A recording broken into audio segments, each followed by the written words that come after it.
नमस्ते दोस्तों। आज हम बात करेंगे एनवायरमेंट मैनेजमेंट के अंदर सॉलिड वेस्ट मैनेजमेंट के अंदर। जैसे कि हमने इसके पहले भी अलग अलग वेस्ट मैनेजमेंट, वेस्ट के टाइप्स और उसके अलग अलग टेक्निक्स के बारे में पढ़ा है। जैसे अभी हमने डिस्कस किया था ई वेस्ट मैनेजमेंट या फिर बायोमेडिकल वेस्ट मैनेजमेंट या हजार्डस वेस्ट मैनेजमेंट एटसेट्रा। तो आज हम बात करेंगे सॉलिड वेस्ट मैनेजमेंट के बारे में। अभी जैसे ही ये पिक्चर आपको एक आइडिया देता है कि आज की डेट में हम सबसे ज्यादा लैंड फिलिंग का यूज करते हैं, कुछ जगह कन्वर्जन टेक्नोलॉजीज का यूज करते हैं और रिसाइकलिंग और कंपोस्टिंग का भी यूज करते हैं, और सबसे कम यहाँ पे है सोर्स रिडक्शन के बारे में। तो ये जो हायरार्की है आज की डेट में, ये अभी जो पैटर्न है, ये पैटर्न अभी एग्जैक्टली रिवर्स करने की जरूरत है। इसका मतलब है यहाँ पे सबसे ज्यादा इंपॉर्टेंस अभी आपको सोर्स रिडक्शन में देना चाहिए, यानी कि जहां पर भी ये सॉलिड वेस्ट जनरेट होती है वहीं पर इसका मेन जो सोर्स है वो रिड्यूस करना चाहिए, उसका सबसे इंपॉर्टेंट फोकस होना चाहिए। उसके बाद में अगर ये रिडक्शन नहीं हो पाता है तो वहां पे रिसाइकल्ड मटेरियल या रिसाइकलिंग टेक्निक्स के बारे में सोचना चाहिए। जो चीजें बायोडिग्रेडेबल है उसको कंपोस्टिंग प्रोसेस से कंपोस्ट में यानी कि फर्टिलाइजर में कन्वर्ट करना चाहिए, और जहां पर कुछ कन्वर्जन टेक्नोलॉजीज आप यूज कर सकते हैं, तो जैसे कि वेस्ट जो कैलोरीफिक वैल्यूज देती है उसको एनर्जी में कन्वर्ट करना,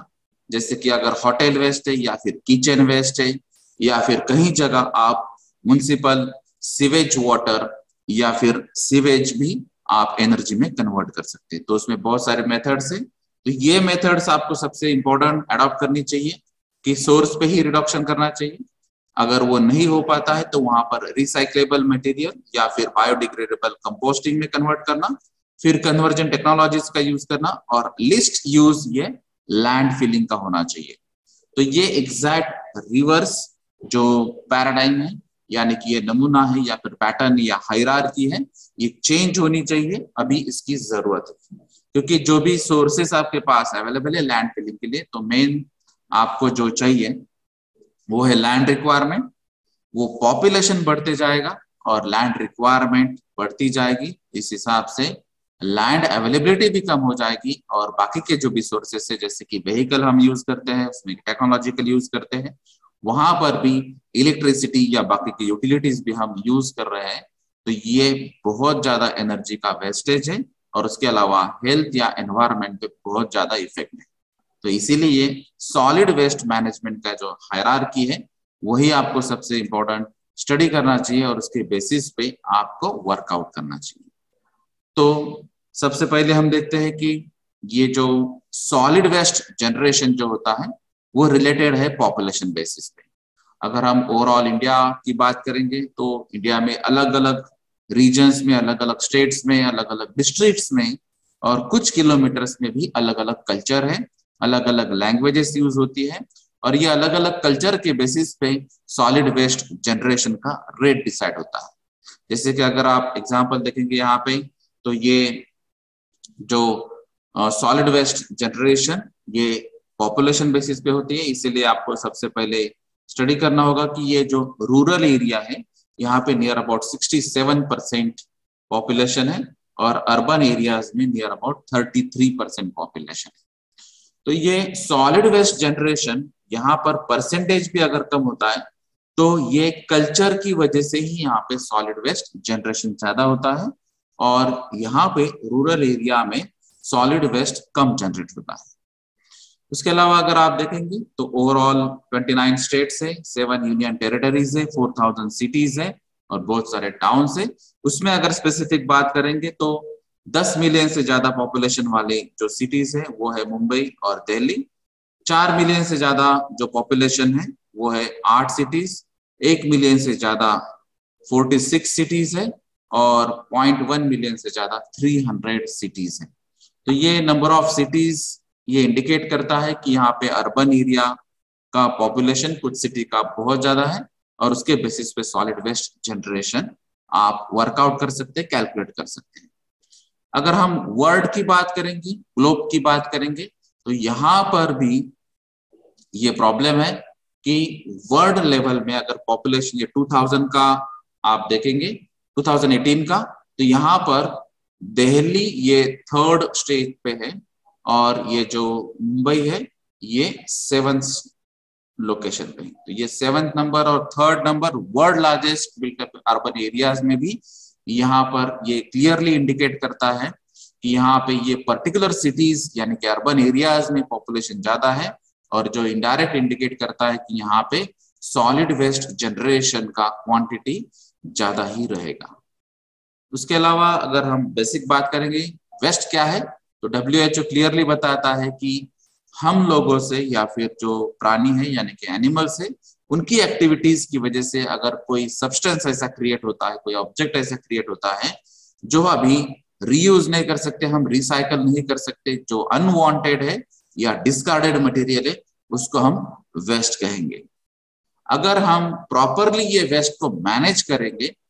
या फिर अगर कुछ अलग अलग अच्छी प्रैक्टिसेस हम कल्चर में लाएंगे, डेली प्रैक्टिसेस में आएंगे, तो यहाँ पर ये इंडिकेट होता है कि nothing is waste in the world, everything is resource. तो ये जो भी वेस्ट है हम इसको एज अ रिसोर्स बना सकते हैं अगर आप अच्छी प्रैक्टिसेस यहाँ पे अडॉप्ट करेंगे, रिसर्च करेंगे, कुछ एक्सपेरिमेंट्स करेंगे और उसके बेसिस पे हम डिसाइड करेंगे, तो बहुत सारी चीजें जो आज की डेट में हम वेस्ट कहते हैं शायद वो रिसोर्सेस में कन्वर्ट हो सकती है। इससे बहुत सारे एग्जाम्पल है, जैसे कि हम प्लास्टिक एज ए वेस्ट कहते थे, तो बहुत सारे प्लास्टिक आइटम्स है जो डीजल में कन्वर्ट हो सकते हैं। यहाँ पे बहुत सारे सॉलिड वेस्ट ऐसी है जिनकी हाई कैलोरीफिक वैल्यू है, जो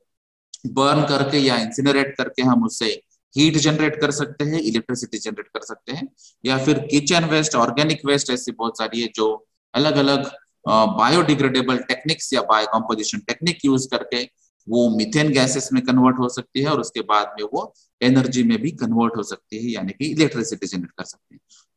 अगर कुछ बायोडिग्रेडेबल सॉलिड हम देखेंगे जो कंपोस्टेबल है, तो उसका कंपोस्ट भी बना सकते हैं। यानी कि ये ऐसे बहुत सारे एग्जांपल्स है कि ये जो वेस्ट है, ये वेस्ट वेल्थ में कन्वर्ट हो सकती है, रिसोर्स में कन्वर्ट हो सकती है, लेकिन उसको आपको प्रॉपरली मैनेजमेंट टेक्निक और अच्छे प्रैक्टिसेस, एक्सपेरिमेंट्स और रिसर्च को आपको स्टडी करना होगा और उसके बाद में ही ये वेस्ट वेल्थ में कन्वर्ट हो सकती है। अगर आप ट्रेंड देखेंगे 1947 जो अभी इंडिया का इंडिपेंडेंस ईयर है, वहां से लेके अगर 2047 की हम बात करेंगे, तो यहाँ पे आपको क्लियरली पता चलता है कि ये जो सॉलिड वेस्ट जनरेशन का रेट है, यानी कि मिलियन टन्स पर एनम में अगर आप देखेंगे, तो ये 1947 में सिर्फ 6 मिलियन टन्स पर एनम था, और आज की डेट में अगर हम देखेंगे तो ये ग्राफ इंक्रीज होते जा रहा है। अगर हम बात करेंगे 2021 की, तो ये 100+ मिलियन टन्स पर एनम है, और प्रिडिक्शन ऐसा है कि ये 2047 तक ये जो ग्राफ है ये 300 मिलियन टन्स पर एनम तक जाने वाला है।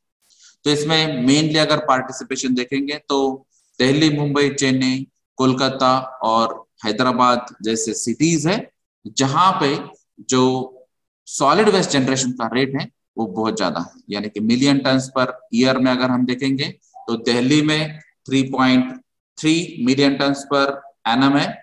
मुंबई में 2.7 है, चेन्नई में 1.6 है, हैदराबाद में 1.4 है और कोलकाता में 1.1 है। और इससे रिलेटेड जो लास्ट ऑप्शन हमारा रहता है लैंड फिलिंग, तो यहाँ पर लैंड फिलिंग के लिए अलग अलग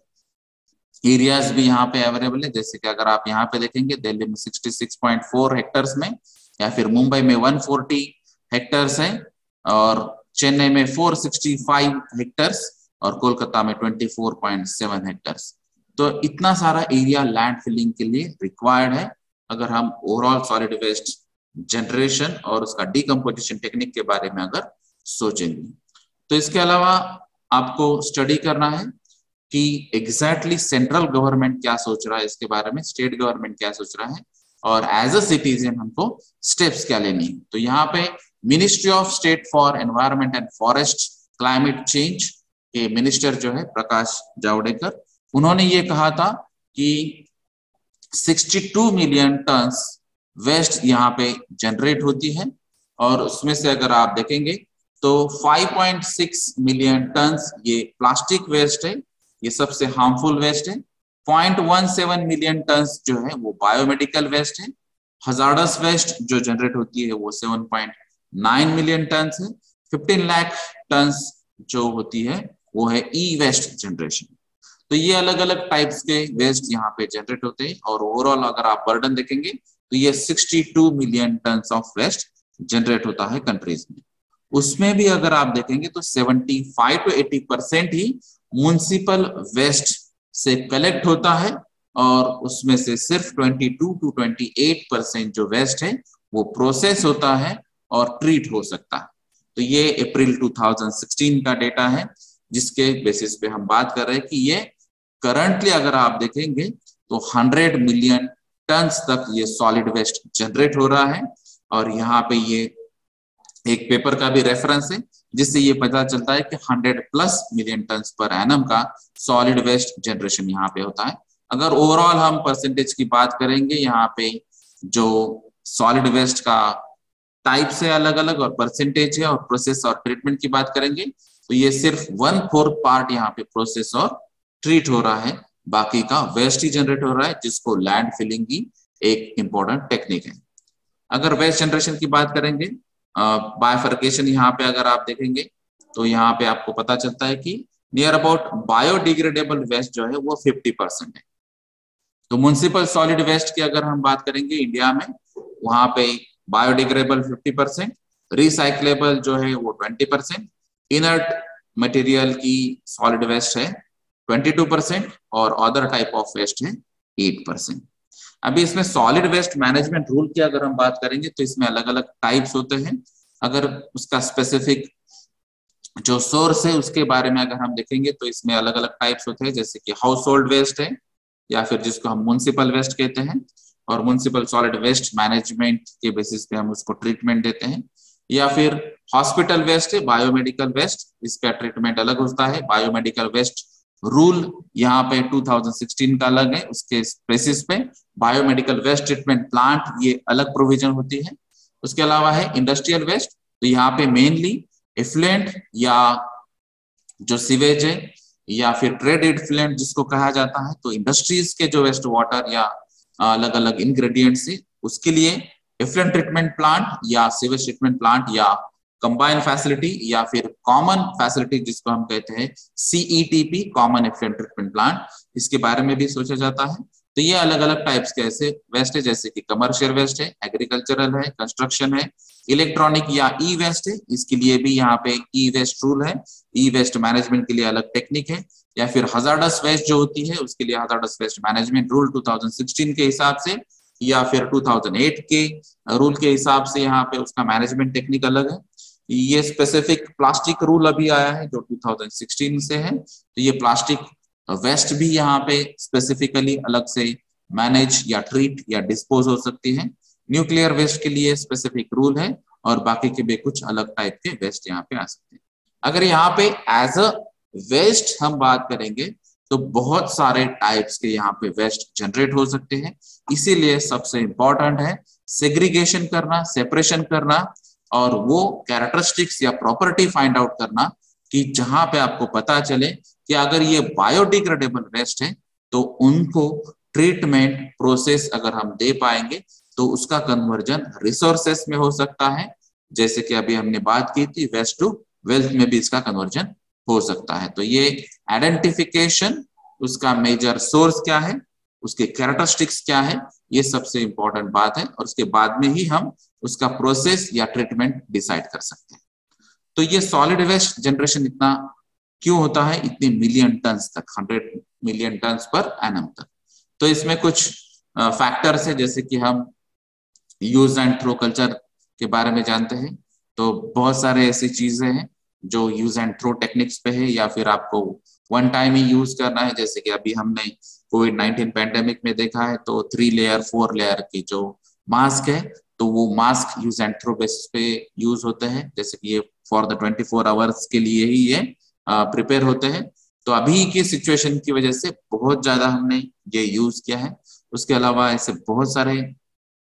आइटम्स है मार्केट्स में जो यूज एंड थ्रो कल्चर के बेसिस पे डिपेंड है, जैसे कि कुछ फूड के पैकेजिंग मटेरियल भी होते हैं, या फिर कुछ प्लास्टिक के पैकेजिंग्स भी होती है, या फिर कुछ प्लास्टिक के पेन्स भी होते हैं। तो ऐसे बहुत सारे आइटम्स है जो यूज एंड थ्रो बेसिस पे है, और जिसकी वजह से यहाँ पे सॉलिड वेस्ट का बर्डन बढ़ सकता है और बढ़ रहा है।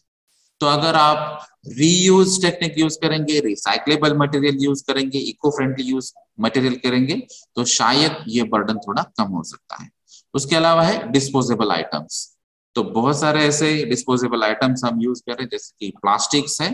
या फिर थर्मोकॉल्स है, या फिर ऐसे बहुत सारे कॉम्पोजिट भी हम यूज करें, जिसकी वजह से यहाँ पे बर्डन बढ़ रहा है। फिर कुछ ह्यूमन एक्टिविटीज है, या फिर कुछ डेवलपमेंट वर्डिंग के अंडर जो हम एक्टिविटीज कर रहे हैं, जिसको हम एंथ्रोपोजेनिक एक्टिविटीज भी कहते हैं, जिसका इम्पैक्ट एडवर्सली होता है एनवायरमेंट पे। तो ये एक्टिविटीज की वजह से भी यहाँ पे बहुत सारी वेस्ट जनरेट हो रही है। उसके अलावा जो ओवरऑल एटीट्यूड होता है, या फिर कुछ आपकी हैबिट्स होती है, जो हैबिट्स या फिर जो कल्चर बन चुका है, जिसकी वजह से भी यहाँ पे सेपरेशन, सेग्रीगेशन, या फिर biodegradable material, eco friendly materials के बारे में नहीं सोचा जाता है, और यूज एंड थ्रो या फिर डिस्पोजेबल आइटम्स हम जनरेट करते जा रहे हैं। इसके अलावा जो ओवरऑल इंडिया का एवरेज अगर हम देखेंगे तो 100 grams per capita per day इतना है। लेकिन अगर हम ओवरऑल पॉपुलेशन की बात करेंगे तो 125 प्लस इतना अगर पॉपुलेशन हम देखेंगे 125 करोड़ प्लस, तो उसके हिसाब से ये 600 ग्राम्स इंटू 125 करोड़ अगर हम देखेंगे तो उस हिसाब से यहाँ पे ये बहुत ज्यादा सॉलिड वेस्ट यहाँ पे जनरेट होता है। अगर हम पर कैपिटा पर डे की बात करेंगे तो डेवलप कंट्रीज में ये अगर आप ग्राम्स में देखेंगे तो ये शायद केजीज में भी हो सकता है, लेकिन वहां पे पॉपुलेशन कम होने की वजह से ओवरऑल सॉलिड वेस्ट जनरेशन कम होता है। हमारे यहाँ पे पॉपुलेशन ज्यादा होने की वजह से ये पर कैपिटा पर डे अगर सॉलिड वेस्ट का जनरेशन कम भी दिखाई देता है कंपैरिजन में, लेकिन इसका ओवरऑल इम्पैक्ट कैलकुलेशन बहुत ज्यादा होता है। तो ओवरऑल वर्ल्ड के अगर हम बात करेंगे तो ये वैरी होता है 400 से 1.8 kilogram per capita per day में। तो इस वेरिएशंस में अगर हम देखेंगे और ओवरऑल वर्ल्ड का अगर हम कैलकुलेशंस करेंगे तो ये भी बहुत ज्यादा सॉलिड वेस्ट जनरेट होने वाला ही यहाँ से आपको क्लियर पता चलता है। तो ये सॉलिड वेस्ट जनरेशन के लिए जो मेन सोर्सेस है, जो आपका कल्चर है, या फिर जो रॉन्ग हैबिट्स है या बैड हैबिट्स है, या फिर जो एटीट्यूड या कुछ एक्टिविटीज है, ये आपको चेंज करनी होगी, तभी ओवरऑल सॉलिड वेस्ट जनरेशन का जो रेट है वो कम हो सकता है। अदरवाइज ये रेट बढ़ने ही वाला है। अगर हम टिपिकल कंपोजिशन की बात करेंगे, जो स्पेशली हम म्युनिसिपल सॉलिड वेस्ट मैनेजमेंट के बारे में बात कर रहे हैं, तो यहाँ पर बहुत सारे फैक्टर्स है। उसमें स्पेसिफिक अगर फैक्टर्स देखेंगे तो ऑर्गेनिक जो वेस्ट है वो नियर अबाउट 41% है। अगर हम कंबस्टिबल की बात करेंगे तो वो 11% है, इनर्ट्स 25% है, ग्लास 1%, मेटल 1%, प्लास्टिक 9% और पेपर 8%, और जो अदर्स है वो 4% है। तो इसमें स्पेसिफिकली ऑर्गेनिक वेस्ट यानी कि जो वेजिटेबल्स या लीव्स रहते हैं, या फिर ट्रीज या ब्रांचेस के कुछ पार्ट्स रहते हैं, वो ऑर्गेनिक वेस्ट है जो कंपोस्टेबल है मैक्सिमम केस में, या बायोडिग्रेडेबल नेचर वाली है, तो उसको हम कन्वर्ट कर सकते हैं कुछ प्रोसेस करने के बाद। कुछ पेपर्स भी है जो शायद आप अगर सेग्रीगेट कर पाते हैं तो रिसाइक्लेबल पेपर या रीयूजेबल पेपर्स भी है यहाँ पे, और कुछ मटेरियल जो है कंबस्टिबल है, यानी उनकी वैल्यू जो है कैलोरीफिक वैल्यू वो हायर साइड में है, जिसको हम बर्न कर सकते हैं और उसको एनर्जी में भी कन्वर्ट कर सकते हैं। अभी जो बाकी के जो मटेरियल है जैसे कि इनर्ट्स है या फिर कुछ ग्लास है या मेटल्स है, और स्पेसिफिकली अगर हम प्लास्टिक की बात करेंगे तो प्लास्टिक का जो लाइफ है वो सबसे ज्यादा है, और इसी वजह से उनको फोकस करना जरूरी है। उसके अलावा जो दूसरा पॉइंट है कि जो हेल्थ पे डायरेक्टली इम्पैक्ट करता है, और इसी वजह से प्लास्टिक का कलेक्शन करना या फिर रिसाइक्लेबल प्लास्टिक यूज करना, या फिर रीयूजेबल प्लास्टिक यूज करना, या फिर प्लास्टिक का यूज ही रिड्यूस कर देना, यानी कि जो रिडक्शन है वो अलग अलग ये आर प्रिंसिपल्स आपको अप्लाई करने चाहिए, जिसकी वजह से ये परसेंटेज आपको यहाँ पे कम करना चाहिए। क्योंकि बाकी के चीजें शायद अगर आपने सेग्रीगेट अच्छी तरह से किया तो ग्लास रीयूजेबल है, मेटल भी रीयूजेबल है, पेपर कुछ रीयूजेबल है और कुछ रिसाइक्लेबल या आप रिड्यूस भी कर सकते हैं। ऑर्गेनिक वेस्ट जो है वो मैक्सिमम केस में आप कन्वर्ट कर सकते हैं कंपोस्ट में या एनर्जीज में, और जो अदर वेस्ट है ये भी एक मिक्सअप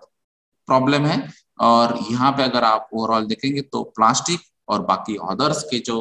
मटेरियल है उनको आपको फोकस करना चाहिए। तो इसमें अगर आप स्पेसिफिक देखेंगे तो वेजिटेबल्स या grass, paper, plastic, glass, metal, stones, miscellaneous, ये पॉइंट ऑफ व्यू भी ये 100% का जो बाय वेट अगर हम कैलकुलेशंस देखेंगे तो ये बाय वेट में आपको ओवरऑल पता चलता है कि मैक्सिमम यहाँ पे ऑर्गेनिक वेस्ट जो है वही परसेंटेज ज्यादा है। इसका मीनिंग है आप अगर एक पर्टिकुलर मेथड अडॉप्ट करेंगे तो उससे ये ऑर्गेनिक वेस्ट अच्छी तरह से कन्वर्ट हो सकती है और वो एज अ रिसोर्स भी जनरेट होता है। अगर हम म्युनिसिपल सॉलिड वेस्ट की बात करेंगे तो इसमें सॉलिड वेस्ट मैनेजमेंट के जो अलग अलग टेक्निक्स हैं उसमें स्पेसिफिकली हम बात करेंगे डिस्पोजल। तो यहाँ पे जो डिस्पोजल टेक्निक है तो वो एग्जैक्टली कैसे होता है, तो इसमें नॉर्मली जो रूटीन प्रैक्टिसेस है तो रूटीन प्रैक्टिसेस आपको यहाँ पे दिखाई देती है, जो ये लाइट ब्लू कलर से दिखाई देती है। जैसे कि यहाँ पे सबसे इंपॉर्टेंट होता है कलेक्शन, तो हाउस होल्ड से कलेक्ट होता है या फिर शॉपिंग सेंटर से कलेक्शन होता है, ऑफिसेस या इंस्टीट्यूशन से भी कलेक्शन होता है, कंस्ट्रक्शन वेस्ट से भी कलेक्ट होता है, या फिर होटल्स ढाबा से भी किचन वेस्ट जनरेट होती है उससे भी कलेक्शन होता है, या फिर जो वेजिटेबल मार्केट से उससे भी, या फिर ग्रेन मार्केट से उससे भी कलेक्शन होता है, स्ट्रीट स्वीपिंग से भी कलेक्शन होता है, गार्डन ट्रैश से भी कलेक्शन होता है, या फिर जो हॉस्पिटल्स, क्लिनिक, हैचरीज उसमें से जो स्पेसिफिक सॉलिड वेस्ट जो है जिसको हम म्युनिसिपल सॉलिड वेस्ट कह सकते हैं वो भी कलेक्शन होता है। बायोमेडिकल जो वेस्ट कैटेगरी है उसका कलेक्शन, डिस्पोजल और ट्रीटमेंट टेक्निक अलग से है। यहाँ पर ये हॉस्पिटल से हम जो सॉलिड वेस्ट कैटेगरीज में आते हैं या फिर म्युनिसिपल सॉलिड वेस्ट कैटेगरीज में आते हैं उसकी हम बात कर रहे हैं। उसके अलावा इंडस्ट्रीज में भी जो अलग अलग वेस्ट जनरेट होते हैं उसमें से स्पेसिफिक जो म्युनिसिपल सॉलिड वेस्ट कैटेगरीज के वेस्ट है उसकी हम बात कर रहे हैं। तो ये ओवरऑल अलग अलग रिसोर्सेस है, ये सोर्सेस है जहां से ये वेस्ट कलेक्ट होती है। और उसके बाद में अगर हम स्पेसिफिक देखेंगे तो ये लोकल जो वेस्ट बीट्स होते हैं या फिर प्राइमरी कलेक्शंस डम्प्स होते हैं वहां से, या फिर अलग अलग एरियाज में अलग अलग टेक्निक्स होती है। जैसे कि अगर हम नासिक की बात करेंगे तो यहाँ पे व्हीकल्स यूज होती है, डेली बेसिस पे व्हीकल्स अलग अलग एरियाज में जाके वो व्हीकल थ्रू अलग अलग अपार्टमेंट्स या हाउस होल्ड्स या बंगलोज उसमें से ये वेस्ट कलेक्ट कर लेते हैं। जहां पर मेट्रो सिटीज है जहां पर ये हर एक लेन में जाना डिफिकल्ट है या पॉसिबल ही नहीं है, वहां पर अलग व्हीकल्स यूज होते हैं और वहां पे बीन्स यूज होती है। तो ये पर्टिकुलर रीजन के लिए या लेन के लिए एक बीन होती है और वहां पे वो बीन में आपको सॉलिड वेस्ट कलेक्ट करना होता है और वो बीन एक्चुअली वहां से ये व्हीकल्स में ट्रांसफर हो जाती है और उसके बाद में डंप यार्ड को चले जाते हैं। उसके अलावा अगर आप कुछ इलीगल एक्टिविटीज भी है और कुछ जगह यहाँ पे रिस्ट्रिक्शंस भी है। जैसे अगर हम यहाँ पर भी बात करेंगे तो इंसिनरेशन करना अभी आज बैन है। तो अगर आप सॉलिड वेस्ट मैनेजमेंट रूल के बारे में देखेंगे तो इंसिनरेशन आपको नहीं करना है। अगर आपका साइंटिफिक मेथड है इंसिनरेशन का, आपको परमिशन है और वही पर्टिकुलर लोकेशन पे अगर आप इंसिनरेशन कर रहे हैं तो वही सिर्फ इंसिनरेशन आपको परमिट है। अदरवाइज जो ओपन एरिया में इंसिनरेशन होता है, जो इलीगल या जो साइंटिफिक मेथड नहीं है, वो इंसिनरेशन अलाउड नहीं है। फिर भी कुछ जगह यहाँ पे इंसिनरेशन होता है। और उसके बाद में अगर आप देखेंगे तो ये डंप यार्ड में आता है जहां पर ये हॉकर्स या जो रैक पिकर्स है, तो ये रैक पिकर्स यहाँ पे जो अलग अलग सोर्सेस से ये अलग अलग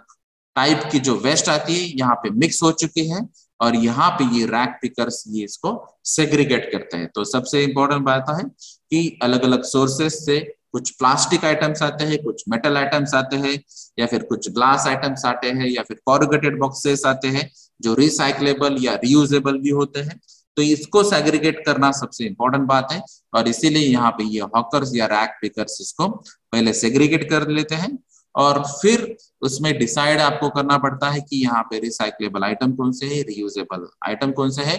बायोडिग्रेडेबल आइटम कौन से है। और अगर ये बायोडिग्रेडेबल कंपोस्टिंग थ्रू इसको कंपोस्ट में कन्वर्ट कर सकते हैं, तो यहाँ पे अलग अलग कंपोस्टिंग के आप मेथड भी यूज कर सकते हैं। अगर आप ये वॉलेट कलर में देखेंगे तो यहाँ पे कुछ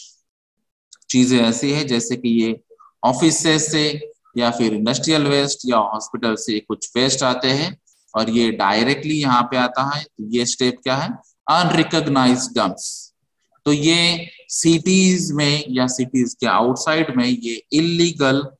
जिसको हम इलीगल डंप यार्ड्स कह सकते हैं, तो ये इलीगल डंप यार्ड्स भी यहाँ पे फॉर्म होते हैं। अगर आप कोई भी सिटी के अंदर या सिटी के बाहर देखेंगे तो आज की डेट में भी ऐसे कुछ डंप यार्ड्स यहाँ पे जो अनरिकॉग्नाइज है या इलीगल है वो भी जनरेट होते हैं। तो ये भी एक कॉमन मेथड है जो वॉलेट कलर से दिखाई देती है, और इसकी वजह से भी यहाँ पे एक प्रॉब्लम होता है कि ये वेस्ट यहीं पे रह जाती है और जिसका साइंटिफिक मेथड से प्रोसेस या ट्रीटमेंट नहीं हो पाता है। उसके अलावा जो अलग अलग टेक्निक है जिसको हम टेक्नोलॉजिकल चेंजेस कहते हैं या कन्वर्जेंस कहते हैं, ये भी आप यूज कर सकते हैं। जैसे कि ये अलग अलग शॉपिंग सेंटर्स या हाउस होल्ड से जो जनरेट होती है वेस्ट, या फिर कुछ स्पेसिफिक इंडस्ट्रीज से, या कुछ हॉस्पिटल क्लिनिक्स के, या फिर जो स्ट्रीट स्वीपिंग या गार्डन ट्रैश है, या फिर वेजिटेबल मार्केट की ट्रैश है। तो ये कुछ कैरेक्टरिस्टिक्स अगर आप इसके देखेंगे तो इसमें से बहुत सारे मटेरियल जो ग्रीन कलर से दिखाई देते हैं, तो ये ग्रीन कलर में ऐसे मटेरियल आइडेंटिफाई किए गए हैं जो एनर्जीज में कन्वर्ट हो सकते हैं। जैसे कि अगर आप यहाँ पे नासिक का अगर एग्जांपल लेंगे तो नासिक में ऐसे एक फैसिलिटी है म्युनिसिपल सॉलिड वेस्ट मैनेजमेंट के बाजू में ही, जहाँ पे होटल से किचन वेस्ट कलेक्ट होता है, और ये किचन वेस्ट के कैरेक्टरिस्टिक्स ऐसी है कि उनकी कैलोरीफिक वैल्यू अच्छी है, जिसकी वजह से इसको बायो कंपोजिशन कन्वर्ट करके मीथेन जनरेट होता है, और मीथेन को बर्न करके वहां पे हीट जनरेट होती है, और हीट का कन्वर्जन इलेक्ट्रिसिटी में होता है। तो ये इतनी सारी इलेक्ट्रिसिटी यहाँ से जनरेट होती है, जिसकी वजह से सॉलिड वेस्ट मैनेजमेंट के साइट के इक्विपमेंट्स को जो भी इलेक्ट्रिसिटी लगती है वहां पर वो सप्लाई कर सकते हैं। अगर इनकेस इसकी कैपेसिटी बढ़ाई है तो यहाँ पे आप एक्सेस इलेक्ट्रिसिटी बोर्ड्स जो होते हैं वो लोकल इलेक्ट्रिसिटी बोर्ड्स को भी आप भेज सकते हैं या बेच सकते हैं। तो ये अलग अलग टेक्निक्स यहाँ पे दिखाई देती है। ये सिंगल चार्ट से आपको पता चलेगा कि ये जो रूटीन प्रैक्टिसेस क्या है, कॉमन प्रैक्टिसेस क्या है, लीगल और इलीगल प्रैक्टिसेस क्या है, और टेक्नोलॉजिकल कन्वर्जेंस के बारे में भी यहाँ पे पता चलेगा। अभी ये फोटोग्राफ से आपको पता चलेगा कि जैसे अभी हमने बताया था कि इलीगल या अनरिकॉग्नाइज्ड जो डंपिंग यार्ड्स है, ये अलग अलग सिटीज में भी पाए जाते हैं, विलेजेस में भी पाए जाते हैं, और सिटीज के बाहर भी एक स्पेसिफिक कुछ साइट्स में भी ऐसे अलग इलीगल जो डंपिंग्स है ये अनफॉर्चुनेटली यहाँ पे है। तो इंडिया में ऐसी कोई सिटी नहीं है जहाँ पे आप कह सके कि यहाँ पे 100% सेग्रीगेशन होता है वेस्ट का, 100% कलेक्शन होता है, और जहाँ पे कोई इलीगल डंप यार्ड्स नहीं है। तो ये एक इश्यू है जहाँ पे आप सोर्स पे ही रिड्यूस कर सकते हैं, लेकिन ये कुछ कल्चर की वजह से, कुछ बैड हैबिट्स की वजह से और अवेयरनेस की वजह से यहाँ पे ये प्रॉब्लम होते हैं। तो ये सेग्रीगेशन ऑफ वेस्ट का एक इशू जो है वो यहाँ पे जनरेट होता है। तो ये अनडिफाइंड जो ओपन स्पेसेस है जहां पर ये डंपिंग ग्राउंड्स इलीगल या फिर ओपन डंपिंग ग्राउंड्स जिसको हम कहते हैं, ये तैयार हो चुके हैं, जिसकी वजह से मेजर प्रॉब्लम्स होते हैं हेल्थ ओरिएंटेड। तो यहाँ पे जो एनवायरनमेंट होता है ये प्रॉब्लमेटिक है, जिसकी वजह से अलग अलग डिसीजेस फॉर्म होते हैं। और उसके अलावा ये ह्यूमन बीइंग्स के अलावा भी जो एनिमल्स है, जैसे यहाँ पे आपको दिखाई देते हैं, और ये एनिमल्स के जो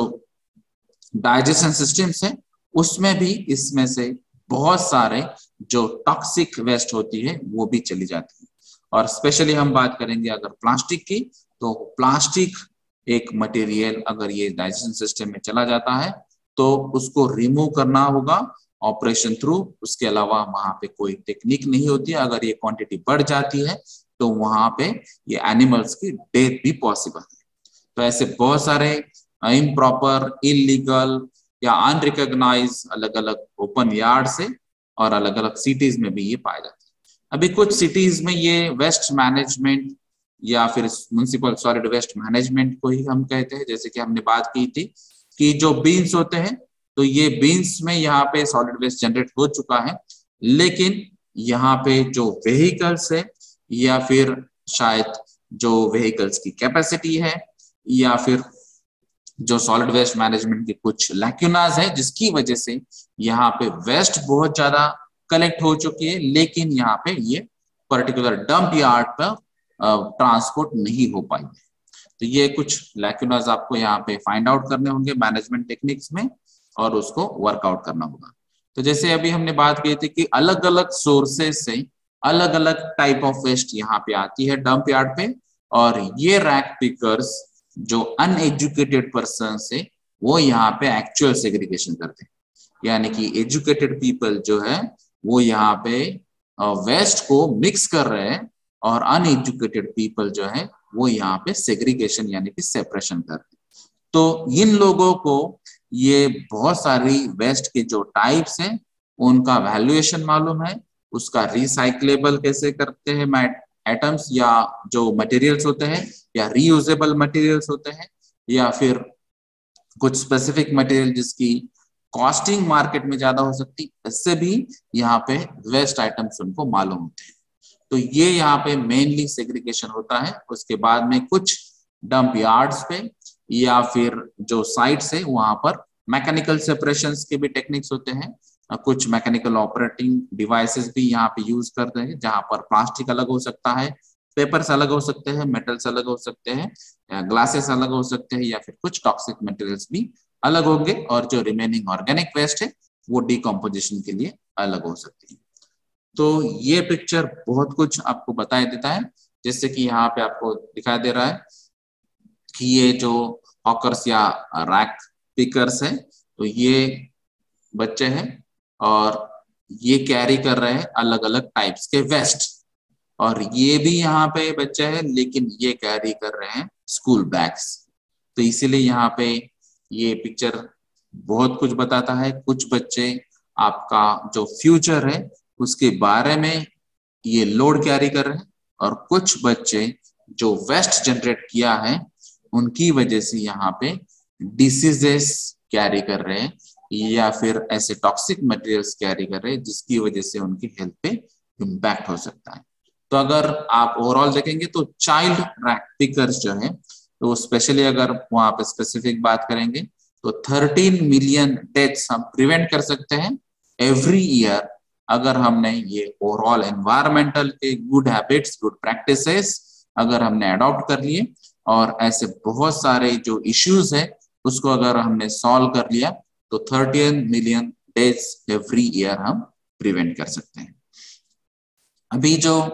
डंप यार्ड्स की बात कर रहे थे या फिर सॉलिड वेस्ट मैनेजमेंट की बात कर रहे थे या रैक पिकर्स की बात कर रहे थे हम, तो यहाँ पर रैक पिकर्स के बारे में ये सिर्फ तभी फेमस हुआ जब ये बॉलीवुड की जो स्लम डॉग मिलियनेयर जो मूवी है वो रिलीज हुई थी और वो फेमस हुई थी, और जिसकी वजह से एक्चुअल लाइफ में क्या होता है, क्या पॉसिबिलिटीज है, इसके बारे में बात की थी। लेकिन हमारा जो मेन फोकस होना चाहिए, तो ये जो रैक पिकर्स है उसमें स्पेशली ये जो चिल्ड्रंस है उनको यहाँ पे अवॉइड करना चाहिए, क्योंकि यहाँ पे हेल्थ इश्यूज ज्यादा हो सकते हैं, डिसीजेस या प्रॉब्लम्स बहुत ज्यादा हो सकते हैं, और ये चाइल्ड एज में ही अगर होंगे तो ओवरऑल जो लाइफ है या एवरेज लाइफ है वो यहाँ पे कम हो जाएगी। तो इसके बारे में भी आपको सोचना होगा। जैसे अभी हमने बात की थी कि एजुकेटेड जो पीपल है वो सिटी को स्पॉइल कर रहे हैं, और जो अनएजुकेटेड पीपल है वो एक्चुअल सेग्रीगेशन कर रहे हैं, वो कलेक्शन कर रहे हैं। इसीलिए यहाँ पे एक जो डायलॉग बताया था कि जो कचरा वाला है तो वो एक्चुअली कचरा वाला नहीं, वो कचरा साफ करने वाला है, और ये बाकी के लोग यहाँ पे कचरा करने वाले हैं। तो इन लोगों को ये इंपॉर्टेंस भी मालूम है, फिर भी यहाँ पे ये जो कल्चर या बैड हैबिट्स आपको है, इसकी वजह से यहाँ पे ये सॉलिड वेस्ट या प्लास्टिक आइटम्स या जो non recyclable non reusable waste है वो रिवर में, लेक बॉडीज में, इलीगल डंप यार्ड्स पे या रास्ते पे कहीं पर भी फेंके जाते हैं, जिसकी वजह से ये अलग अलग प्रॉब्लम्स आपको न्यूज़पेपर में या न्यूज में भी दिखाई देते हैं। तो ये सॉलिड वेस्ट के अलग अलग इश्यूज, जो dump yards, illegal dump yards या फिर जो इंसिनरेशन टेक्निक्स है, जो बर्निंग इश्यूज होते हैं, जिनकी वजह से एयर पोल्यूशन या लंग डिसीजेस के भी अलग अलग प्रॉब्लम्स यहाँ पे जनरेट हो रहे हैं, क्योंकि इसमें जो मिक्स वेस्ट है उसको जलाया जाता है। यहाँ पर कौन सी टॉक्सिक वेस्ट है या फिर कोई स्पेसिफिक वेस्ट की वजह से एयर पोल्यूटेंट जनरेट हो रहे हैं या फिर मेडिकल इश्यूज हो रहे हैं, हेल्थ इश्यूज हो रहे हैं, इसके बारे में कोई सोचता नहीं है। तो ये स्पेशली इसलिए यहाँ पे ये रूल आया है और ये रूल में क्लियरली बताया है कि आपको ये इलीगल इंसिनरेशन अलाउड नहीं है, क्योंकि इसमें प्लास्टिक्स भी होते हैं, थर्मोकॉल्स होते हैं और ऐसे बहुत सारे टॉक्सिक और पॉइजनस वेस्ट हो सकती है, जिसकी वजह से आफ्टर बर्निंग यहाँ पे ये अलग अलग एयर पोल्यूटेंट्स तैयार हो सकते हैं। तो सैटेलाइट पिक्चर से आपको यहाँ पे दिखाई देता है कि यहाँ पर भी ये जो देवनार डंपिंग ग्राउंड है, जो इंडिया का सबसे लार्जेस्ट डंपिंग ग्राउंड है नियर टू मुंबई। तो ये नासा का इमेज है 2016 का, जहां पर ये स्मोक दिखाई देता है इवन सैटेलाइट पिक्चर में भी। इसका मतलब है इतनी सारी क्वांटिटी में यहाँ पे स्मोक जनरेट हुआ है, जो सैटेलाइट के पिक्चर थ्रू भी दिखाई देता है। यहाँ पे इलीगल बर्निंग भी हो रही है और जिसकी वजह से एयर पोल्यूशन बढ़ रहा है। तो ऐसे अलग अलग जो डंपिंग ग्राउंड्स है जहां पर इलीगल बर्निंग हो सकती है, जो साइंटिफिक मेथड अगर आपने अडॉप्ट नहीं किया है, या फिर जो 2 स्टेज इंसिनरेटर्स है वो अगर आपने अडॉप्ट नहीं किया है, जिसकी वजह से बहुत सारे प्रॉब्लम्स यहाँ पे जनरेट होते हैं। तो ये भी एक पिक्चर है जो 2014 का है, जहां पर जो डंप यार्ड है जिसका height near about 18 stored yard tower इतना है। तो ऐसे बहुत सारे एग्जांपल्स है जहां पे आपको पता चलेगा, जैसे कि दिल्ली की सबसे ज्यादा पॉपुलेशन है, जिसकी वजह से आपको यहाँ पे पता चलेगा कि ये more than 10 metric tons per day यहाँ पे ऑलरेडी जनरेशन होता है, और जिसकी वजह से यहाँ पे ये गार्बेज बॉम्ब भी कहा जाएगा। तो इसमें मेन यहाँ पे मेजर जो लैंडफिल्स है वो 3 है, यहाँ पे गाजीपुर, ओखला और बासला। तो यहाँ पे ये गाजीपुर की सबसे ज्यादा एरिया वाली जो लैंडफिल है, जिसको नियर अबाउट 70 एकर्स तक वो स्प्रेड हो चुका है। और यहाँ पे अगर हम देखेंगे तो ये जो गाजीपुर के लैंडफिल है, इसके नियर अबाउट जो भी यहाँ पे रेसिडेंशियल एरिया है या फिर जो पर्सन्स रहते हैं, उनका एवरेज जो लाइफ है वो सिर्फ 39 ईयर्स है। तो ये क्यों होता है? क्योंकि यहाँ पे जो सॉलिड वेस्ट यहाँ पे डीकम्पोजिशन की टेक्निक्स है या फिर ओपन यार्ड है, जिसकी वजह से यहाँ पे अलग अलग ऑर्डर्स या एक्टिविटीज ऐसी होती है जिनकी वजह से एयर पोल्यूटेंट क्रिएट होते हैं, जिसकी वजह से आपके हेल्थ पे इम्पैक्ट होता है, कुछ डिसीजेस के इश्यूज होते हैं, कुछ इन्फेक्शंस होते हैं, और जिनकी वजह से ओवरऑल जो पर्सन की लाइफ है वो रिड्यूस हो जाती है। ये भी यहाँ पे पिक्चर आपको पता चलेगा, जिसकी वजह से आपको जो डंप यार्ड्स की हाइट के बारे में आपको क्लियर पता चलता है। तो ये गाजीपुर की ही लैंडफिल की साइट है, जिसका हाइट है 60 to 65 मीटर्स। तो ये नियर अबाउट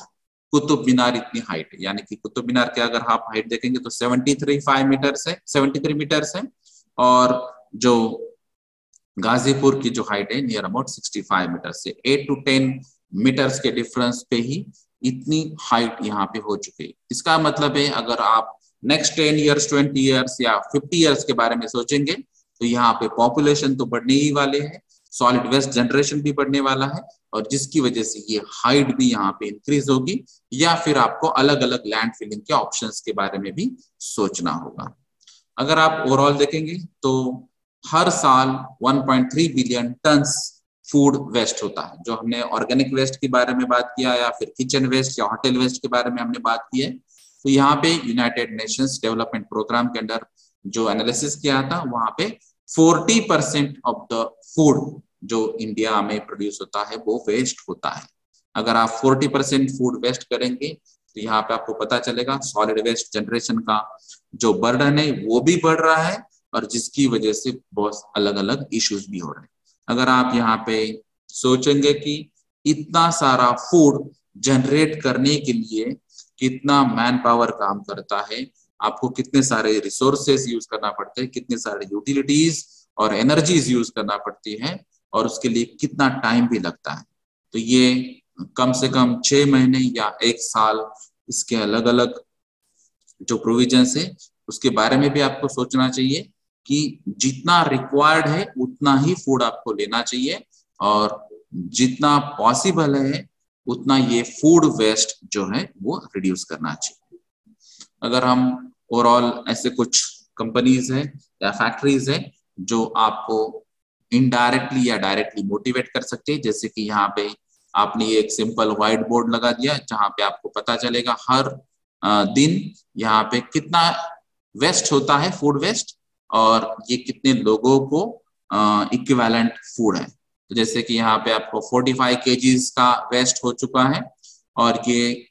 180 लोग ये इतना खाना खा सकते थे, तो ये 180 लोगों को आपने भूखा रखा है और यहाँ पे ये जो वेस्ट है इतना जनरेट किया है। तो आप ये डेली बेसिस पे अगर यहाँ पे लिखेंगे तो इनडायरेक्टली आपके जो एम्प्लॉयज है उन पे इम्पैक्ट हो सकता है, क्योंकि मैक्सिमम एम्प्लॉयज जो है वो एजुकेटेड होते हैं लेकिन अवेयरनेस की वजह से या सीरियसनेस वहां पे नहीं है, उनकी वजह से आपको ये कंपलसरी अलग अलग एक्टिविटीज यहाँ पे रन करनी पड़ी हुई, जिसकी वजह से यहाँ पे हैमरिंग इफेक्ट जिसको हम कहेंगे, यानी कि डेली बेसिस उनको याद दिलाना है कि आपको कम से कम फूड वेस्ट जनरेट करना है, कम से कम, तो जितना रिक्वायर्ड फूड है उतना ही आपको लेना है और जिसकी वजह से यहाँ पे जो वेस्ट फूड है वो मिनिमाइज हो जाएगा। तो इसमें अलग अलग अगर आप कैरेक्टरिस्टिक्स देखेंगे, जैसे कि अलग अलग लीटर यहाँ पे जनरेट होते हैं। जो ऑर्गेनिक वेस्ट है वो नॉर्मली 1 वीक और 2 वीक तक ये रहते हैं और इसका जो टाइम स्लैग है, तो यहाँ पे अगर आप पेपर देखेंगे तो ये 10 to 30 डेज तक रहता है, कॉटन क्लोथ 2 to 5 मंथ्स तक, वुड 10 to 15 ईयर्स तक, वुलन आइटम्स 1 ईयर तक, और जो मेटल्स है स्पेसिफिकली टीन, एल्यूमिनियम और अदर मेटल्स, तो उसके जो कैंस होते हैं जैसे कि फूड और बेवरेज इंडस्ट्रीज में ये नॉर्मली यूटिलाइज होते हैं, तो ये 100 to 500 ईयर्स तक उसका टाइम स्पैन हो सकता है। और जो प्लास्टिक बैग्स है उनका 1 मिलियन ईयर तक टाइम स्पैन हो सकता है। और इसी वजह से हर जगह यहाँ पे प्लास्टिक्स के बारे में सबसे ज्यादा फोकस होता है जब सॉलिड वेस्ट की बात आती है, क्योंकि इतना अगर इसका लाइफ स्पैन रहेगा तो यहाँ पर ये बर्डन बहुत ज्यादा होगा और उसमें सबसे ज्यादा परसेंटेज होंगे प्लास्टिक के, क्योंकि ये कुछ आइटम्स आप कुछ वीक्स में या मंथ्स में कन्वर्ट कर सकते हैं, सेग्रीगेट कर सकते हैं, सेपरेट कर सकते हैं, लेकिन ये प्लास्टिक जो है ये सबसे इंपॉर्टेंट या प्रॉब्लमेटिक है। और ये मेटल पार्ट जो है ये मैक्सिमम केस में रीयूजेबल आइटम्स होते हैं, जो आप इंडस्ट्रीज में अगर फिर से यहाँ पे ट्रांसपोर्ट करेंगे तो उनका कुछ ना कुछ यूटिलाइजेशन हो सकता है। लेकिन यहाँ पे प्लास्टिक्स का रिसाइक्लेबल प्लास्टिक या रीयूजेबल प्लास्टिक जो है, अगर वो सेग्रीगेट आप कर पाते हैं तो थोड़ा कुछ बर्डन यहाँ पे कम कर सकते हैं, लेकिन अगर वो रीयूजेबल नहीं है, रिसाइक्लेबल नहीं है, तो वो प्लास्टिक आइटम्स को आपको डिग्रेड करना बहुत ज्यादा डिफिकल्ट है। उसके अलावा जो ग्लास बॉटल्स रहती है, तो ये ग्लास बॉटल्स आप रीयूज कर सकते हैं, उसको प्रोसेस करेंगे तो हाई टेम्परेचर पे आप ये ग्लास मिक्स कर सकते हैं और उसके ग्लास के अलग अलग आइटम्स भी बना सकते हैं। तो यहाँ पर आपको क्लियरली दिखाई देता है कि सबसे ज्यादा फोकस आपको प्लास्टिक बैग्स पे ही करना। तो इसकी वजह से ये अलग अलग प्लास्टिक के बैग्स के बारे में कुछ न्यूज आती है, कुछ रिसर्च होता है, कुछ इश्यूज होते हैं, और ये इश्यूज की वजह से यहाँ पे एक ही कंक्लूजन आता है, से नो टू प्लास्टिक। और जैसे महाराष्ट्र स्टेट में अभी जो रूल है यहाँ पर प्लास्टिक बैन हो चुका है, लेकिन यहाँ पे स्पेसिफिक कंडीशन भी दी गई है। तो ये भी आपको ध्यान रखना है, अगर प्लास्टिक जहां पे आपको दिखाई देता है तो वो 50 माइक्रोन प्लस वाले जो प्लास्टिक से वो अलाउड है, यानी कि ये रीयूजेबल या रिसाइकलेबल टाइप ऑफ प्लास्टिक्स होते हैं जो आप वापस से इसको पर्टिकुलर प्रोसेस में ला सकते हैं। लेकिन अगर जो थिकनेस है वो अगर लेस देन 50 माइक्रोन की होगी तो यहाँ पर उनको रीयूज करना या रिसाइकल करना डिफिकल्ट होता है, और वो ट्रीटमेंट या प्रोसेसेस जो होती है वो टेक्निकली फिजिबल भी नहीं हो पाती है। इसी वजह से यहाँ पे एटलीस्ट अगर आपको प्लास्टिक यूज करना है तो ये 50 माइक्रोन प्लस का ही प्लास्टिक आपको अलाउड है। और इसी तरह अलग अलग रीजन्स, अलग अलग स्टेट्स और अलग अलग कंट्रीज में प्लास्टिक के लिए अलग अलग बैन्स या कुछ स्पेसिफिक कंडीशंस यहाँ पे लागू की गई। तो अगर आप यहाँ पे देखेंगे तो प्लास्टिक की वजह से 2 million birds, whales, dolphins, seals और सील लायंस की डेथ हो चुकी है, टर्टल्स की डेथ हो चुकी है, क्योंकि अभी हम जो प्रोसेस देख रहे हैं तो बहुत सारा प्लास्टिक ओशन में भी जाता है और वहां पर भी एक्वेटिक एनिमल्स वहां पे कंज्यूम कर रहे हैं। जो ओपन डंपिंग यार्ड्स है, जो इलीगल डंपिंग यार्ड्स है, वहां पर भी ये जो डॉग्स या काउज या बफेलोज जो होते हैं वो भी कुछ ना कुछ ऑर्गेनिक वेस्ट खाते हैं और उसके साथ जो प्लास्टिक होता है वो प्लास्टिक भी यहाँ पर वो खा जाते हैं। इसकी वजह से यहाँ पर उनको मेजर इश्यूज हो सकते हैं। जैसे कि अगर आप यहाँ पे एग्जांपल देखेंगे तो ये जो प्लास्टिक है इसकी वजह से यहाँ पे ये जो कैंसर के चांसेस होते हैं, या फिर जो आपका एस्ट्रोजन होता है वहां पर भी प्रॉब्लम हो सकता है, हार्मोनल डिस्टर्बेंसेस हो सकते हैं, इनफर्टिलिटी के प्रॉब्लम हो सकते हैं, कुछ अलग डिसीजेस भी हो सकते हैं। तो प्लास्टिक्स में सबसे जो मेन एलिमेंट होता है वो है BPA यानी कि बिस्फिनॉल ए। ये bisphenol A normally polycarbonate plastics में पाया जाता है और कुछ इपॉक्सी रेजिन्स में पाया जाता है। तो जैसे कि फूड और बेवरेजेस के जो कंटेनर्स होते हैं, वाटर बॉटल्स होते हैं, वहां पर ये एज अ पॉलीकार्बोनेट प्लास्टिक के थ्रू BPA यहाँ पे आता है यानी कि बिस्फिनॉल ए। और कुछ आइटम्स ऐसे होते हैं जहां पर मेटल के इनसाइड से कोटिंग होती है, या फिर जो कैंस, फूड कैंस होते हैं, या फिर बॉटल टॉप्स होते हैं, या फिर जो वाटर सप्लाई की लाइंस होती है, वहां पर भी कुछ जगह आपको जो इपॉक्सी रेजिन्स है उसकी कोटिंग करना पड़ती है और उसमें भी बिस्फिनॉल ए होता है। तो ये बिस्फिनॉल ए की वजह से यहाँ पे अलग अलग हेल्थ इश्यूज भी हो सकते हैं। तो इसका मेन रीजन है कि ये जो प्लास्टिक है तो इसमें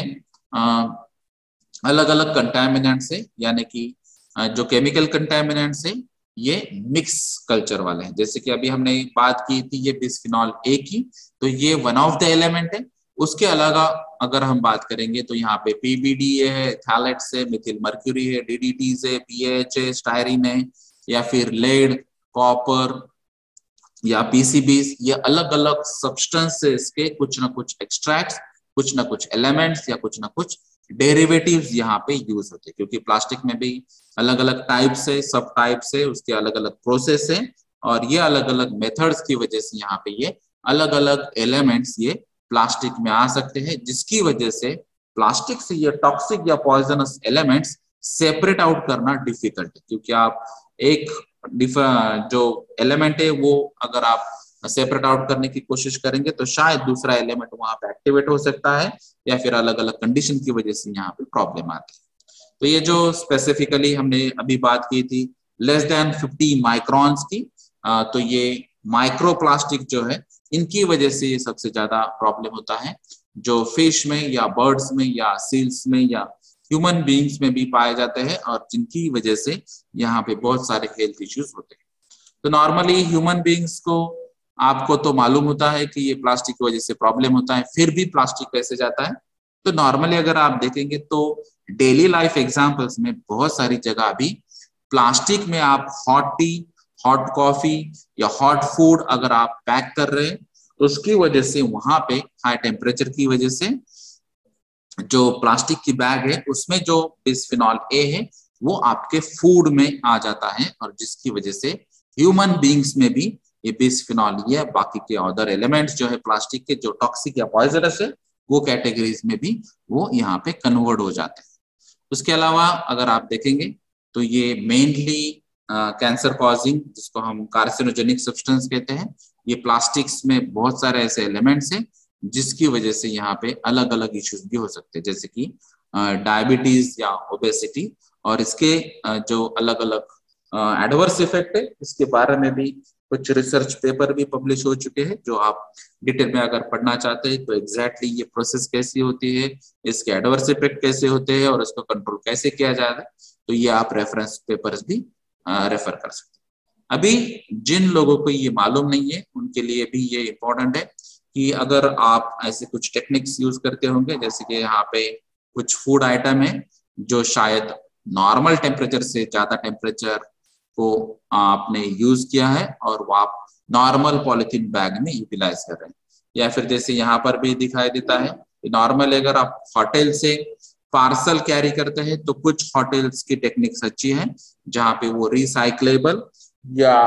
अच्छे क्वालिटी का प्लास्टिक यूज करते हैं, या फिर थर्माकोल जैसे आइटम्स यूज करते हैं, या फिर पेपर के बेसिस पे भी कुछ आइटम्स यूज करते हैं। तो हर जगह अगर आप फूड के रिलेटेड अगर आप बात करेंगे तो सबसे बढ़िया तरीका है कि आपको स्टेनलेस स्टील यूज करना चाहिए। तो जो पहले टेक्निक थी लेकिन आज की डेट में यूज एंड थ्रो कल्चर में ये बहुत सारी बातें ऑब्सोलेट हो चुकी है या ऑब्सोलेट हो रही है, तो वो टेक्निक ही आपको यूज करना है। जैसे कि अगर आपको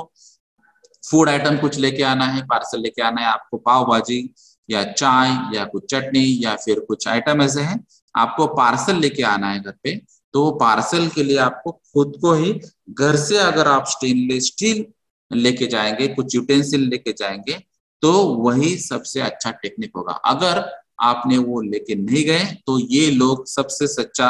या सबसे सस्ता तरीका जो है वो है प्लास्टिक यूटिलाइज करना। तो इनके लिए ये प्रॉब्लमेटिक नहीं लगता है, लेकिन इनको ये जानकारी नहीं है कि अगर यहाँ पे हॉट टी, हॉट कॉफी या कुछ हॉट फूड आइटम्स यहाँ पे रखेंगे तो ये फूड के साथ ये प्लास्टिक रिएक्ट होता है और ये फिर प्लास्टिक के जो कुछ अलग अलग एलिमेंट्स हैं वो एक्टिवेट होते हैं और ये फूड में ये मिक्स हो सकते हैं। और ये परसेंटेज बहुत कम होता है इनिशियली, इसलिए आपको कुछ नहीं लगेगा, लेकिन अगर ये डेली लाइफ पे अगर आपकी ये हैबिट होगी तो इसकी वजह से मेजर प्रॉब्लम हो सकते हैं और मेनली कैंसर,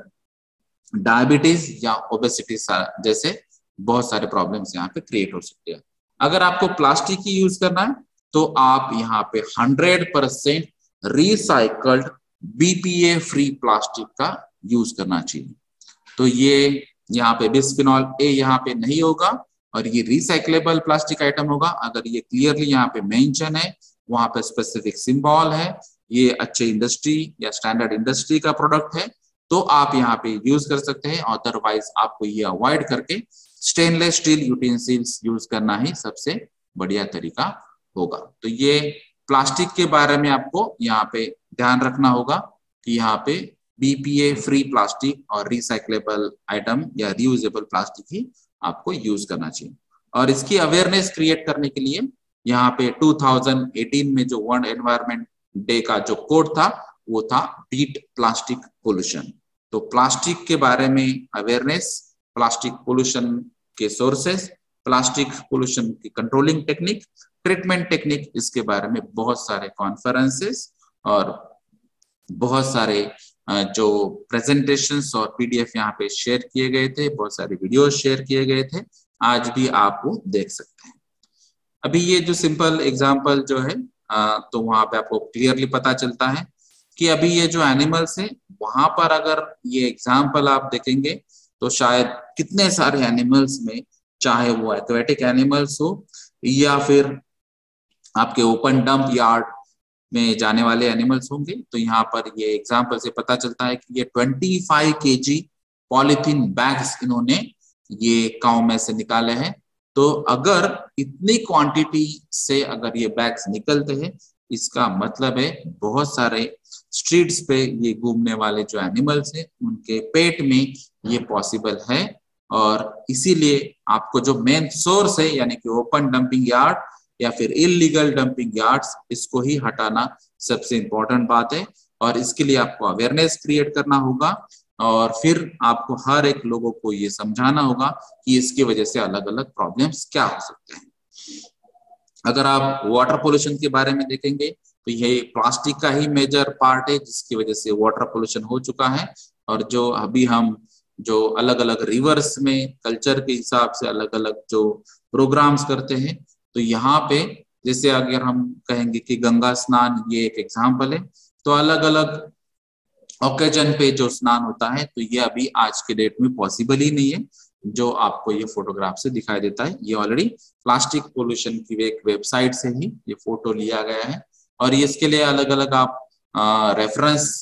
पेपर्स भी देखेंगे, रिसर्च पेपर्स भी देखेंगे, तो उसमें भी ये अलग अलग जो प्लास्टिक्स या माइक्रो प्लास्टिक्स की बातें हैं या जो टॉक्सिक केमिकल्स कंपोनेंट्स की बातें हैं, उसके जो एडवर्स इफेक्ट है उसके बारे में डिटेल बताया गया है। तो ये सॉलिड वेस्ट का जो मेजर इश्यू है, स्पेशली उसमें भी प्लास्टिक का जो मेजर इश्यू है, जिसकी वजह से लेक्स, रिवर्स या ओशंस के जो एक्वेटिक एनिमल्स है उनको प्रॉब्लम हो चुका है। तो जैसे यहाँ पे जो ब्रीडिंग प्लेस है वहां पर अलग अलग डिसीजेस आ चुके हैं, या फिर नॉक्सियस स्मेल आता है, या फिर कुछ एक्वेटिक जो फ्लोरा एंड फौना जो है वहां पर डिस्टर्बेंस आ चुके हैं, कुछ एनिमल्स की डेथ हो चुकी है, या फिर जो ग्राउंड वाटर होता है उसका भी कंटेमिनेशन हो चुका है। अलग अलग एलिमेंट्स वहां पे मिक्स हो चुके हैं जिसकी वजह से जो फ्रेश ग्राउंड वाटर या क्लीन ग्राउंड वाटर था अभी वहां पर भी कंटेमिनेशन आ चुका है। कुछ रिवर्स की बात करेंगे तो यहाँ पे बहुत ज्यादा सॉलिड वेस्ट जो फ्लोटेबल है वो कैरी कर रहा है, जिसकी वजह से यहाँ पे लोड बढ़ चुका है। और फिर अलग अलग जो इंफ्रास्ट्रक्चर हम यूज करते हैं उस पे भी लोड बढ़ चुका है। कुछ फ्लडिंग के प्रॉब्लम्स आते हैं, जैसे कि अगर आप मुंबई की बात करेंगे तो मुंबई में भी ये फ्लडिंग का इश्यू हुआ था। जब उसका एनालिसिस हुआ था तो वहां पर पाया गया कि प्लास्टिक बैग्स या प्लास्टिक आइटम्स, प्लास्टिक बॉटल्स, ऐसी बहुत सारी चीजें हैं जिसकी वजह से ये ड्रेनेज ब्लॉक हो चुके थे, और जिसकी वजह से जो मेन लाइन थी जिससे थ्रू ये जो वाटर है वो पास होना चाहिए तो वो चौक हुई थी, और जिसकी वजह से ये फ्लडिंग सिचुएशन वहां पे आ गई थी। तो ऐसे बहुत सारे अलग अलग एडवर्स इफेक्ट है जो अलग अलग ये सॉलिड वेस्ट बर्डन की वजह से होते हैं। तो ये फोटोग्राफ भी आपको दिखाई देता है कि यहाँ पे जो बर्ड्स और एनिमल्स या वेल्स की बात हमने कही थी, तो ओशन में भी यहाँ पे अभी बहुत सारे प्लास्टिक आइटम्स है जो ये बर्ड्स या वेल्स जिनको इसकी जानकारी नहीं है वो खा रहे हैं, और जिसकी वजह से यहाँ पे डेथ हो रही है। तो ये अलग अलग प्लास्टिक्स के जो साइड इफेक्ट्स हैं, और इसीलिए आपको अलग अलग सोल्यूशन निकालने चाहिए। जैसे हमने अभी बात की थी कि ओपन डंपिंग यार्ड्स में जो एनिमल्स है, स्ट्रीट एनिमल्स, वो जो खाते हैं, तो उसको एक ही सोल्यूशन है कि आपको ये पर्टिकुलर जो व्हीकल होता है जहां पर कलेक्शन होता है, तो अलग अलग व्हीकल्स यहाँ पे हो सकते हैं या स्पेसिफिक बिन हो सकती है, तो यही पे प्लास्टिक या कोई भी सॉलिड वेस्ट जो है वो यहाँ पे अगर आप कलेक्ट करेंगे तो ये राइट प्लेस से ये ट्रांसपोर्ट होगा, प्रॉपर डंपिंग यार्ड में जाएगा, साइंटिफिकली उसकी ट्रीटमेंट या डिस्पोजल टेक्निक अडॉप्ट होगी, और उसके बाद में ही वो इजीली कन्वर्ट हो सकता है। जो प्लास्टिक रीयूजेबल है, रिसाइकलेबल है, उसको रीयूज या रिसाइकल करना चाहिए। एक स्पेसिफिक साइंटिफिक ट्रीटमेंट का यूज करके आप ये प्लास्टिक फिर से ये यूज कर सकते हैं। तो ये रीयूजेबल, रिसाइकलेबल या रिड्यूसेबल या फिर रिकवरेबल जो आइटम्स है वो आपको आइडेंटिफाई करना चाहिए, और बाकी लोगों को भी ये बताना चाहिए कि ये प्लास्टिक यूज करने लायक है या नहीं। जहां पर ये अगर लिखा होगा कि crush the bottle after use, इसका मतलब है कि वन टाइम ही आपको ये यूज करना है, नॉर्मल टेम्परेचर पे यूज करना है। यहाँ पे hot water, hot T, hot coffee जैसे प्रोडक्ट्स आपको इसके साथ नहीं मिलाना है। अगर ये होता है तो ये बिस्फिनॉल ए जैसे जो एलिमेंट्स है ये आपके डाइजेशन सिस्टम में जाएंगे, और जिसकी वजह से हेल्थ इंपैक्ट हो सकते हैं। तो प्लास्टिक रिसाइकलिंग आप कर सकते हैं, इसमें अलग अलग आइटम्स होते हैं, जैसे कि यहाँ पे बॉटल या बॉटल रिलेटेड कुछ आइटम्स होते हैं, या फिर फिल्म्स फॉर्म में हो सकते हैं। तो इसके कुछ टेक्निक्स है, जैसे कि अगर कुछ प्लास्टिक के टाइप्स ऐसे होते हैं, अगर उसको श्रेडिंग किया जाए यानी कि साइज रिडक्शन करेंगे, हम उसको कटिंग करेंगे तो वो छोटे छोटे पार्टिकल्स में कन्वर्जन हो जाएंगे, और ये छोटे छोटे पार्टिकल्स जो है फिर ये आप अलग अलग प्रोविजन थ्रू इसको रिसाइकल कर सकते हैं, या फिर इसके मोल्डिंग टेक्निक भी यूज करके आपको वापस से बॉटल फॉर्म कर सकते हैं या फिर फिल्म भी फॉर्म कर सकते हैं। तो आज की डेट में अगर हम देखेंगे तो ये जनरली प्लास्टिक के जो आइटम्स होते हैं वो मोल्डिंग टेक्निक्स थ्रू बनाए जाते हैं, उसमें शायद इंजेक्शन मोल्डिंग टेक्निक हो या फिर ब्लो मोल्डिंग टेक्निक हो, अलग अलग मोल्डिंग टेक्निक्स होते हैं और उसमें कम से कम 15 या 20% रिसाइक्लेबल प्लास्टिक या रियूजेबल प्लास्टिक या जो श्रेडेड मटेरियल है, ये सॉलिड जो मटेरियल आता है ग्रैन्यूल्स फॉर्म में आ सकता है या फिर इसके जो साइज है वो कम होती है, तो वो आपके फ्रेश ग्रैन्यूल्स या जो प्योर ग्रैन्यूल्स है उसके साथ आप मिक्स कर सकते हैं और उससे वापस आप फिल्म या बॉटल भी बना सकते हैं। तो ये रिसाइक्लेबल आइटम जो है वो आप अलग अलग टेक्नोलॉजी यूज करके भी रिसाइकल करके आप जो ओवरऑल सॉलिड वेस्ट का जो बर्डन है वो भी रिड्यूस कर सकते हैं। उसके अलावा ये आज के डेट में जो टेक्निक यूज हो रही है, तो बहुत सारे रोड कंस्ट्रक्शंस है, तो ये रोड कंस्ट्रक्शंस में प्लास्टिक का यूज करना चाहिए, इसके लिए मोटिवेशन गवर्नमेंट से भी मिल रहा है और अलग अलग जो रिसर्च किए हैं साइंटिस्ट ने, तो उन्होंने भी ये बताया है कि ये यूजफुल टेक्निक है, लेकिन इसके लिए स्पेसिफिक आपको प्लास्टिक लगेगा, स्पेसिफिक मेथड आपको यूज करनी चाहिए और फिर आपको ये रोड कंस्ट्रक्शन में आप इसका यूज कर सकते हैं। जैसे कि यहाँ पे ये प्रोफेसर राजगोपालन वासुदेवन, जिसको प्लास्टिक मैन ऑफ इंडिया कहा जाता है, तो इन्होंने भी इसमें बहुत सारे अलग अलग एक्सपेरिमेंट्स किए हैं, अलग अलग मिक्सचर्स ट्राई किए हैं और फिर उन्होंने 2015 में ये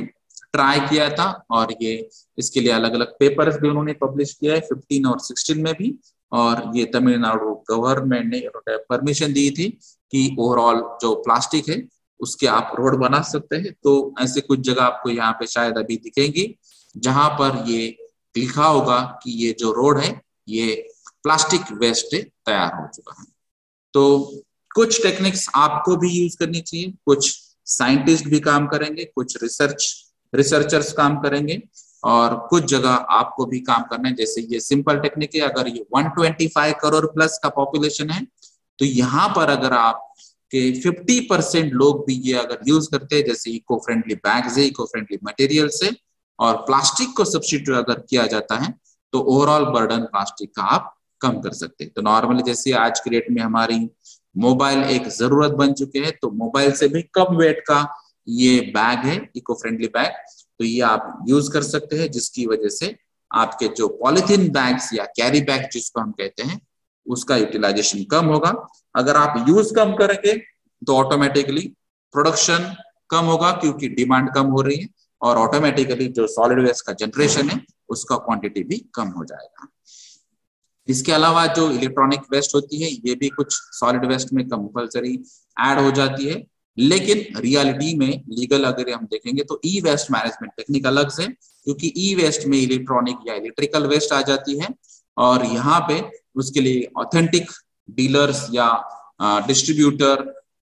मैन्युफैक्चरर और ट्रीटमेंट करने वाले अलग अलग पर्सनालिटीज या कंपनीज हो सकती है और उसी टेक्निक से ही आपको ये कंपल्सरी यूज करना है। लेकिन अगर हम देखेंगे तो सॉलिड वेस्ट में भी अभी ई वेस्ट यहाँ पे इंडिया में मिक्स होती है और जिसकी वजह से अलग अलग इफेक्ट्स भी आते हैं। जैसे अभी हम ओल्ड फैशन टीवीज है या फिर ओल्ड जो इलेक्ट्रॉनिक गैजेट्स है, जैसे कि आप जो एलसीडीज या एलईडीज आज की डेट में हम यूज कर रहे हैं, सीएफटी बेसिस पे जो भी मॉनिटर्स होंगे उसको भी हम डिस्कार्ड कर रहे हैं, या फिर जो मोबाइल्स है वो मोबाइल्स भी जो पुराने होते जा रहे हैं, ओल्ड टेक्नोलॉजी वाले हैं, उनको भी हम डिस्कार्ड कर रहे हैं। तो अगर ये देखेंगे तो इसके वेस्ट के बारे में सबसे पहले आपको सोचना है और उसके अलावा आपको जो रूल है उसके बारे में सोचना है, क्योंकि e waste management rule already applicable है। अगर ओवरऑल परसेंटेज की बात करेंगे तो 24% पार्ट, यानी कि ओवरऑल इंडिया में 1/4 पार्ट ये सिर्फ मुंबई ही ई वेस्ट जनरेट करती है। उसके बाद दिल्ली है नियर अबाउट 21.2%। जैसे अभी हमने इनिशियली बात की थी, ये सबसे ज्यादा 10 मिलियन प्लस पॉपुलेशन वाली ये सिटीज है और यहाँ पे सबसे ज्यादा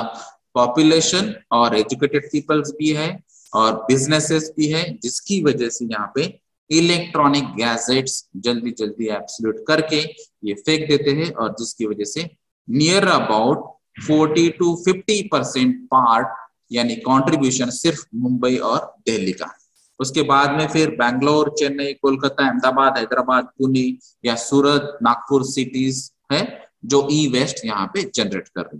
टन्स पर ईयर में। तो अभी आज के डेट में भी अगर हम देखेंगे ई वेस्ट मैनेजमेंट रूल ऑलरेडी आ चुका है, फिर भी बहुत सारी जगह अनसाइंटिफिक और डेंजरस रिसाइकलिंग की ई वेस्ट प्रोसेसेस अडॉप्ट किए हैं। जो लोगों को इसके बारे में मालूम नहीं है वो यहाँ पे ये अलग अलग प्रोसेस कर रहे हैं। जैसे कि ये लोगों को मालूम है कि ये इलेक्ट्रॉनिक गैजेट्स में कुछ मेटल्स ऐसे हैं जो वैल्यूएबल मेटल्स हैं और ये मेटल्स को सेपरेट आउट करने के लिए अलग अलग मेथड्स यूज करते हैं। जैसे यहाँ पे ये एसिड डीपिंग टेक्निक फर्स्ट फोटोग्राफ में है, या फिर हीट अप्लाई करके इसको सेपरेट आउट किया जा रहा है, ये दूसरी टेक्निक है। लेकिन ये सभी टेक्निक्स ये जो फॉलो होती है ये अनसाइंटिफिक और डेंजरस है, जिसकी वजह से यहाँ पे टॉक्सिक गैसेस, टॉक्सिक या पॉइजनस केमिकल्स के वेपर्स यहाँ पे जनरेट होते हैं और जिनकी वजह से ये हेल्थ इश्यूज जो शायद लंग ओरिएंटेड या respiration systems oriented, skin oriented, eyes oriented बहुत सारे इश्यूज होते हैं। और ये जो अनसाइंटिफिक और डेंजरस मेथड्स है इनको अभी बैन किया गया है, फिर भी इलीगल तरीके से अलग अलग जगह यहाँ पे ये यूज कर रहे हैं। तो ये बाकी के कंट्रीज भी यहाँ पे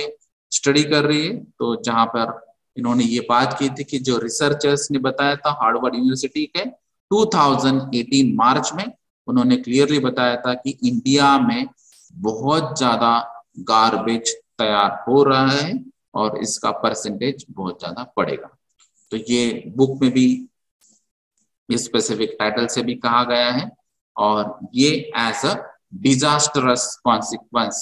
इन्होंने बताया है। तो ये जैसे अभी हमने पहले डंप यार्ड के बारे में बात की थी, तो ये गार्बेज और tickling time bomb in India. अभी ये फॉरेनर्स भी यहाँ पे स्टडी करके आपको बता रहे हैं, आप खुद भी स्टडी कर रहे हैं, रिसर्चर, इंस्टीट्यूट्स, एकेडमिशियंस, साइंटिस्ट, ये सभी लेवल को आपको ये स्टडी करना होगा और तभी आप यहाँ पे ये अलग अलग सॉलिड वेस्ट मैनेजमेंट की जो हायरार्की है या फिर इंडस्ट्रियल सॉलिड वेस्ट मैनेजमेंट की जो टेक्निक्स है वो आप यूज कर सकते हैं। तो ये अभी स्कूल लेवल पे भी पढ़ाया जाता है एनवायरमेंट में कि सबसे पहला तरीका जो है वो है रिड्यूस, यानी कि आपकी जो सॉलिड वेस्ट प्रोड्यूस होता है उसका यूटिलाइजेशन ही सबसे कम करना है आपको।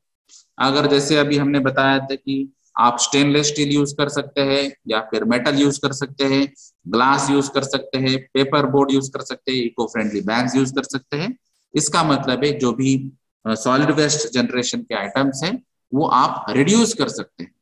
तो इसका अगर यूज ही नहीं होगा तो यहाँ पे इसका जनरेशन कम होगा और फिर मैनेजमेंट की जो साइट है या फिर जो टेक्निक्स है उनका बर्डन भी कम हो जाएगा। उसके अलावा है रीयूज। तो कुछ आइटम्स आप ऐसे यूज कर सकते हैं जो आप फिर से यूज कर सकते हैं, जैसे कि यहाँ पे ग्लास बॉटल है या फिर मेटल बॉटल से आप डेली बेसिस पे उसको वॉश करके क्लीन करके रीयूज कर सकते हैं। लेकिन वही अगर यूज एंड थ्रो वाले आप प्लास्टिक बॉटल यूज करेंगे तो आप उसको रीयूज नहीं कर सकते, तो उसका वेस्ट बनेगा और सॉलिड वेस्ट का बर्डन बढ़ जाएगा। कुछ यहाँ पे आइटम्स ऐसे होते हैं जैसे कि अभी हमने बात की कि यूज एंड थ्रो के अलावा रिसाइक्लेबल प्लास्टिक आइटम्स है। तो ऐसे कुछ अच्छी क्वालिटी की बहुत सारे ऐसे प्लास्टिक बॉटल्स भी हैं जो रिसाइक्लेबल के अंदर आती हैं। तो आप ये प्लास्टिक बॉटल जब फेंकेंगे एज ए सॉलिड वेस्ट, फिर भी उसको सेग्रीगेट करके आप कंपनीज को अलग अलग टेक्निक, जैसे अभी हमने बताया कि उसका साइज रिडक्शन हो सकता है, श्रेडिंग हो सकता है, और वो जो साइज के पार्टिकल से प्लास्टिक से वो आपके फ्रेश मेटल मटेरियल्स में या प्लास्टिक में आप मिक्स कर सकते हैं और फिर मोल्डिंग टेक्निक थ्रू अलग से वापस से बॉटल्स भी बना सकते हैं। या फिर अलग अलग प्लास्टिक के बहुत सारे आइटम्स है जैसे कि चेयर्स है या फिर टेबल्स है, ऐसे यूज एंड थ्रो वाले डेली बेसिस पे बहुत सारे आइटम्स है जो आप रिसाइक्लेबल प्लास्टिक अगर यूज करेंगे तो उसका बर्डन कम होगा। या फिर रिकवरेबल, जो कुछ वेस्ट ऐसी है कि जिससे आप वापस ये रिकवर कर सकते हैं और ये कहीं ना कहीं आपको कुछ पर्टिकुलर आइटम्स यूज भी हो सकते हैं। तो जैसे अगर आपका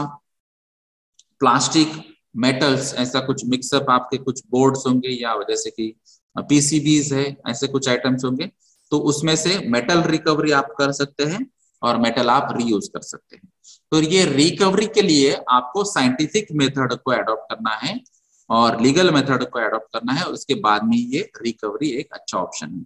अगर ये चारों आर आप यूज नहीं कर पा रहे तो सबसे लास्ट तरीका है जो है लैंड फिलिंग। तो लैंड पे आपको ये अलग अलग सॉलिड वेस्ट जो कैरेक्टरिस्टिक्स होंगे उसके बेसिस पे आपको लैंड फिलिंग टेक्निक यानी कि डिस्पोजल आपको करना होगा, और जिसकी वजह से यहाँ पे लैंड की रिक्वायरमेंट भी बढ़ेगी, डिस्पोजल टेक्निक के लिए अलग अलग आपको एक्टिविटीज करनी होगी, और जिनकी वजह से नियर बाय एरिया में हेल्थ के इफेक्ट भी अलग अलग यहाँ पे जनरेट हो सकते हैं, डिसीजेस भी जनरेट हो सकते हैं, कुछ जो टॉक्सिक या पॉइजनस केमिकल्स वेपर फॉर्म में, गैसेस फॉर्म में या एयर पोल्यूटेंट फॉर्म में भी आ सकते हैं, और जिनकी वजह से बहुत सारे एडवर्स इफेक्ट आपके हेल्थ पे हो सकते हैं। तो ये सॉलिड वेस्ट मैनेजमेंट की हायरार्की आपको यहाँ पे अडॉप्ट करनी चाहिए। उसके अलावा आपको अगर ये स्टडी करना है तो कुछ अलग अलग ट्रीटमेंट टेक्निक्स भी आप अडॉप्ट कर सकते हैं, जैसे कि यहाँ पे बायोलॉजिकल ट्रीटमेंट है, यानी कि जो बायोलॉजिकल या ऑर्गेनिक वेस्ट कैटेगरी वाले हैं, जैसे अभी हमने बताया था कि 40 to 50% ऐसे कुछ मटेरियल्स है जो सॉलिड वेस्ट में आते हैं, तो उनको सेग्रीगेट करना चाहिए और ये उनको बायोलॉजिकल ट्रीटमेंट देना चाहिए। अगर ये कंपोस्टेबल है तो ये कंपोस्ट में कन्वर्ट करना चाहिए। अगर ऐसे कुछ आइटम्स है जो गैसेस में कन्वर्ट हो सकते हैं और उसमें से जो मीथेन जैसे गैसेस है वो एज अ बायोगैस अगर यहाँ पे आते हैं, क्योंकि methane near about 60 to 65% part में आता है और बाकी के भी वहां पे कुछ गैसेस है जिनका कैलोरीफिक वैल्यू अच्छा होता है, तो ये बायोगैसिफिकेशन टेक्निक भी आप यूज कर सकते हैं और फिर गैसेस का यूटिलाइजेशन या फिर उसका हीट में या इलेक्ट्रिसिटी में कन्वर्जन भी एक अच्छा टेक्निक हो सकता है। उसके अलावा थर्मल ट्रीटमेंट भी यहाँ पे हो सकती है। तो जिनका कैलोरीफिक वैल्यू अच्छा है लेकिन जो कंपोस्ट नहीं कर पाते आप या फिर उनका बायोगैसिफिकेशन नहीं कर पाते हैं, उनको इंसिनरेट करना चाहिए। तो इंसिनरेट करते टाइम भी आपको साइंटिफिक मेथड एडॉप्ट करनी है, 2 स्टेज इंसिनरेटर यूज करना है और उसमें नॉर्मली 700 to 800 डिग्री सेल्सियस तक टेम्परेचर आपको मेंटेन करना होता है, और इंसिनरेशन के बाद फिर जो हीट जनरेट होती है उसका भी आप यूटिलाइजेशन कर सकते हैं, और फिर उसमें वाटर हीटिंग के लिए, स्टीम जनरेशन के लिए या फिर इलेक्ट्रिसिटी जनरेशन के लिए भी आप उसको यूटिलाइज कर सकते हैं। और जो रिसाइकल मटेरियल है तो वो रिसाइकल मटेरियल को आपको प्रॉपर प्लेसेस में कलेक्ट करना है, और जो ऑथेंटिक डिस्ट्रीब्यूटर होते हैं उनके पास अगर आप ये लेके जाएंगे तो ऑथेंटिक साइंटिफिक मेथड से उसका रिसाइकलिंग हो सकता है। उसके अलावा है लास्ट होता है लैंड फिलिंग। तो जो लैंड फिलिंग होता है तो उसमें लैंड फिलिंग करने के बाद भी कुछ गैसेस जनरेट हो सकते हैं, और ये गैसेस का कैरेक्टरिस्टिक्स आपको चेक करना है। अगर ये गैसेस का यूज करके आप इसको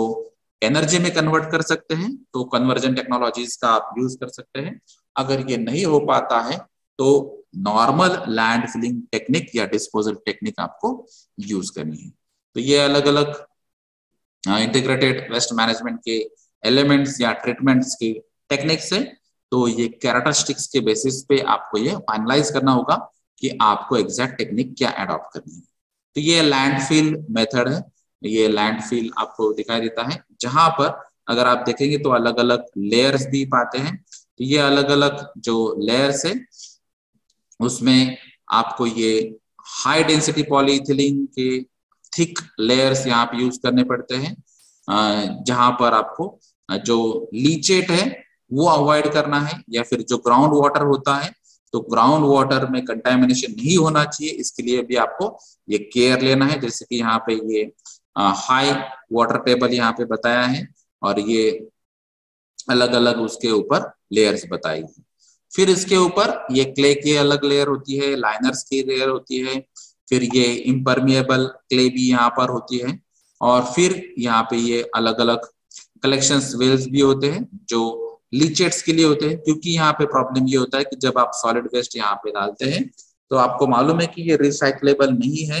ये ऑर्गेनिक्स वेस्ट कुछ हो सकती है, कुछ मिक्स वेस्ट यहाँ पे हो सकती है, अदर वेस्ट हो सकती है, और इसमें से कुछ पार्टिकल्स कुछ दिनों के बाद या कुछ घंटों के बाद यहाँ पे लिक्विड जनरेट करते हैं जिसको हम लीचेट कहते हैं। तो ये लीचेट टॉक्सिक या पॉइजनस नेचर का भी हो सकता है। तो ये लीचेट का कंटामिनेशन ग्राउंड वाटर के साथ या ग्राउंड क्ले के साथ या जो सॉइल है उसके साथ आपको अवॉइड करना है, और इसीलिए यहाँ पे ये अलग अलग लेयर्स आपको यूज करना है। तो ये लीचेट यहाँ पर भी होना चाहिए, और फिर ये पाइप के थ्रू आपको ये लीचेट सेपरेट आउट करना है।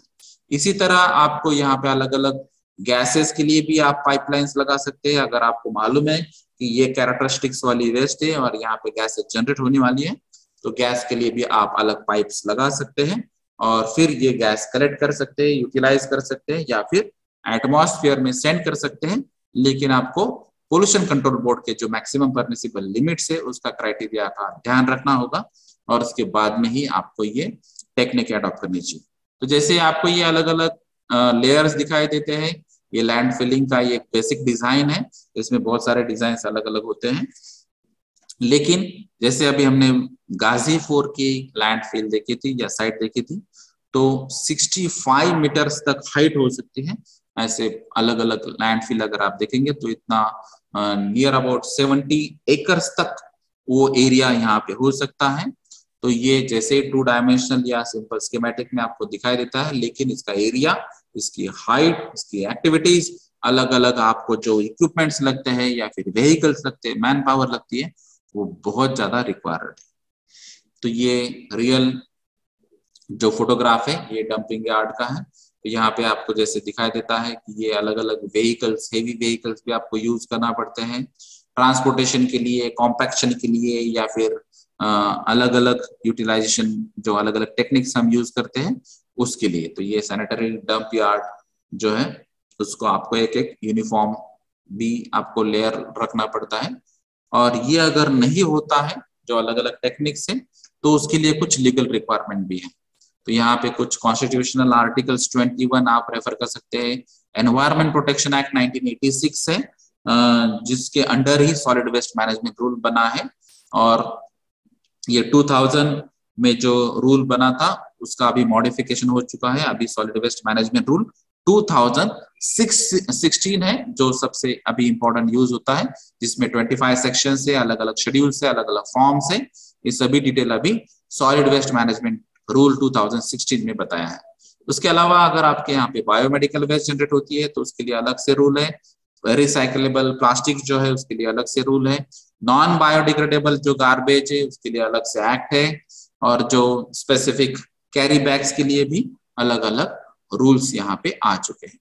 अगर आपको अलग अलग रिसोर्सेस यूज करने हैं तो उसमें सबसे पहले हमने जो बताया solid waste management rule 2016, plastic waste management rule 2016, या फिर construction demolition waste management 2016, solid waste management rule 2016। तो ये बहुत सारे अलग अलग बायोमेडिकल, प्लास्टिक या सॉलिड या construction, maximum environment protection act 1986 के अंडर बहुत सारे एनवायरमेंट ओरिएंटेड जो रूल्स है वो 2016 में बनाए गए या फिर मॉडिफाई किए। इसके बाद में भी अभी बहुत सारे मॉडिफिकेशंस, अमेंडमेंट यहाँ पे आ सकते हैं, और ये जो रूल्स है ये स्ट्रिंजेंट हो सकते हैं, क्योंकि अभी हमने स्टडी किया है कि हेल्थ इफेक्ट्स ज्यादा हो सकते हैं, पॉपुलेशन बढ़ सकता है, सॉलिड वेस्ट का बर्डन बढ़ सकता है, लैंड फिलिंग की रिक्वायरमेंट बढ़ सकती है। तो ये अगर आपको सबको अवॉइड करना है तो आपको अवेयरनेस क्रिएट करना चाहिए, रिडक्शन करना चाहिए, रीयूज करना चाहिए, रिसाइकल करना चाहिए। अगर ये सब नहीं हो पाता है तो आपको रूल्स और रेगुलेशंस का रेफरेंस लेके आपको फाइन्स या पेनाल्टीज या इम्प्रिजनमेंट्स, ऐसे बहुत सारे फैसिलिटीज यहाँ पे यूज करनी होगी, लेकिन आपको ये overall solid waste management control करना ही होगा। तो इसमें कुछ अच्छे सॉल्यूशंस भी है जो एक्सपेरिमेंट बेसिस या रिसर्च बेसिस पे आ चुके हैं। जैसे ये एग्जांपल है दिल्ली का जो C&D वेस्ट प्रोसेसिंग यूनिट है, 2012 में बुरारी न्यू दिल्ली में उन्होंने स्टार्ट किया था। तो इन्होंने ये रिसाइकलिंग प्लांट यहाँ पे स्टार्ट किया है। तो इन्होंने ये जो आपको दिखाई देता है रिसाइकल्ड सैंड और रिसाइकल्ड एग्रीगेट्स इन्होंने बनाए हैं। तो अलग अलग रिसाइकलेबल आइटम से इन्होंने ये कन्वर्जन किया। जैसे कि यहाँ पे अगर आप देखेंगे तो ये सॉइल सैंड और ग्रेवल्स का नियर अबाउट 36%, ब्रिक्स मैसनरी का 31%, और बाकी फिर कंक्रीट मेटल्स, बिटुमन, वुड और अदर का ये ओवरऑल परसेंटेज। तो इससे भी इन्होंने ये रिसाइक्लेबल एग्रीगेट या रिसाइक्लेबल सैंड बनाए, जिसकी वजह से सॉलिड वेस्ट मैनेजमेंट का बर्डन कम हो जाएगा और रिसाइकलिंग भी यहाँ पे हो सकता है। तो अलग अलग आप टेक्निक यूज कर सकते हैं, जैसे कुछ फैब्रिक यूज करेंगे आप प्लास्टिक से, जैसे आज के डेट में अगर आप देखेंगे तो बहुत सारे टी शर्ट्स वगैरह के आइटम्स जो है उसमें प्लास्टिक यूज किया गया है। तो कुछ फैब्रिक भी आप बना सकते हैं प्लास्टिक से, या फिर जो लिक्विड से उससे भी आप अलग अलग एनर्जीज बना सकते हैं, जैसे कि वेस्ट वाटर से आपको इलेक्ट्रिसिटी बना है, या फिर सीवेज वेस्ट वाटर से आपको इलेक्ट्रिसिटी बनाना है, या फिर गैसेस जनरेट करना है। तो ये भी आप कर सकते हैं और इसमें ऑलरेडी रिसर्च चालू है। ग्रीन पावर जो अभी हमने बात की, तो जो भी वेस्ट है, सॉलिड वेस्ट है, तो उसको आप इलेक्ट्रिसिटी में कन्वर्ट कर सकते हैं, या फिर कुछ क्लीनिंग की कुछ मेथड आप यूज कर सकते हैं, या फिर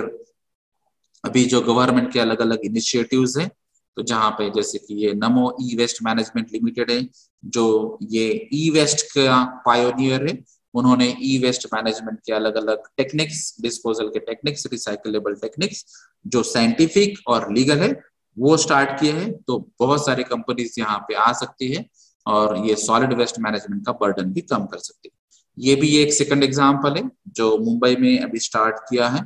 तो यहाँ पर प्रोसेस जो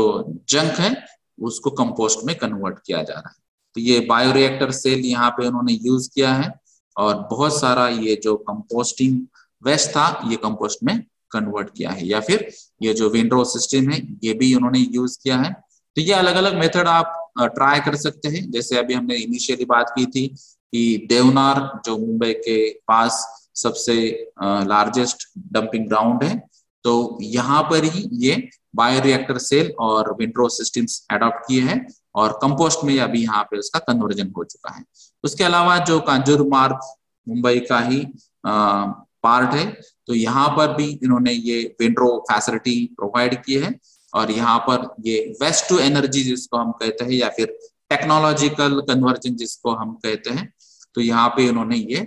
कन्वर्जन किया है। तो ऐसे अलग अलग एग्जाम्पल आप ले सकते हैं। डेवलप कंट्रीज में बहुत सारे ऐसे एग्जाम्पल्स है। इवन गवर्नमेंट भी आपको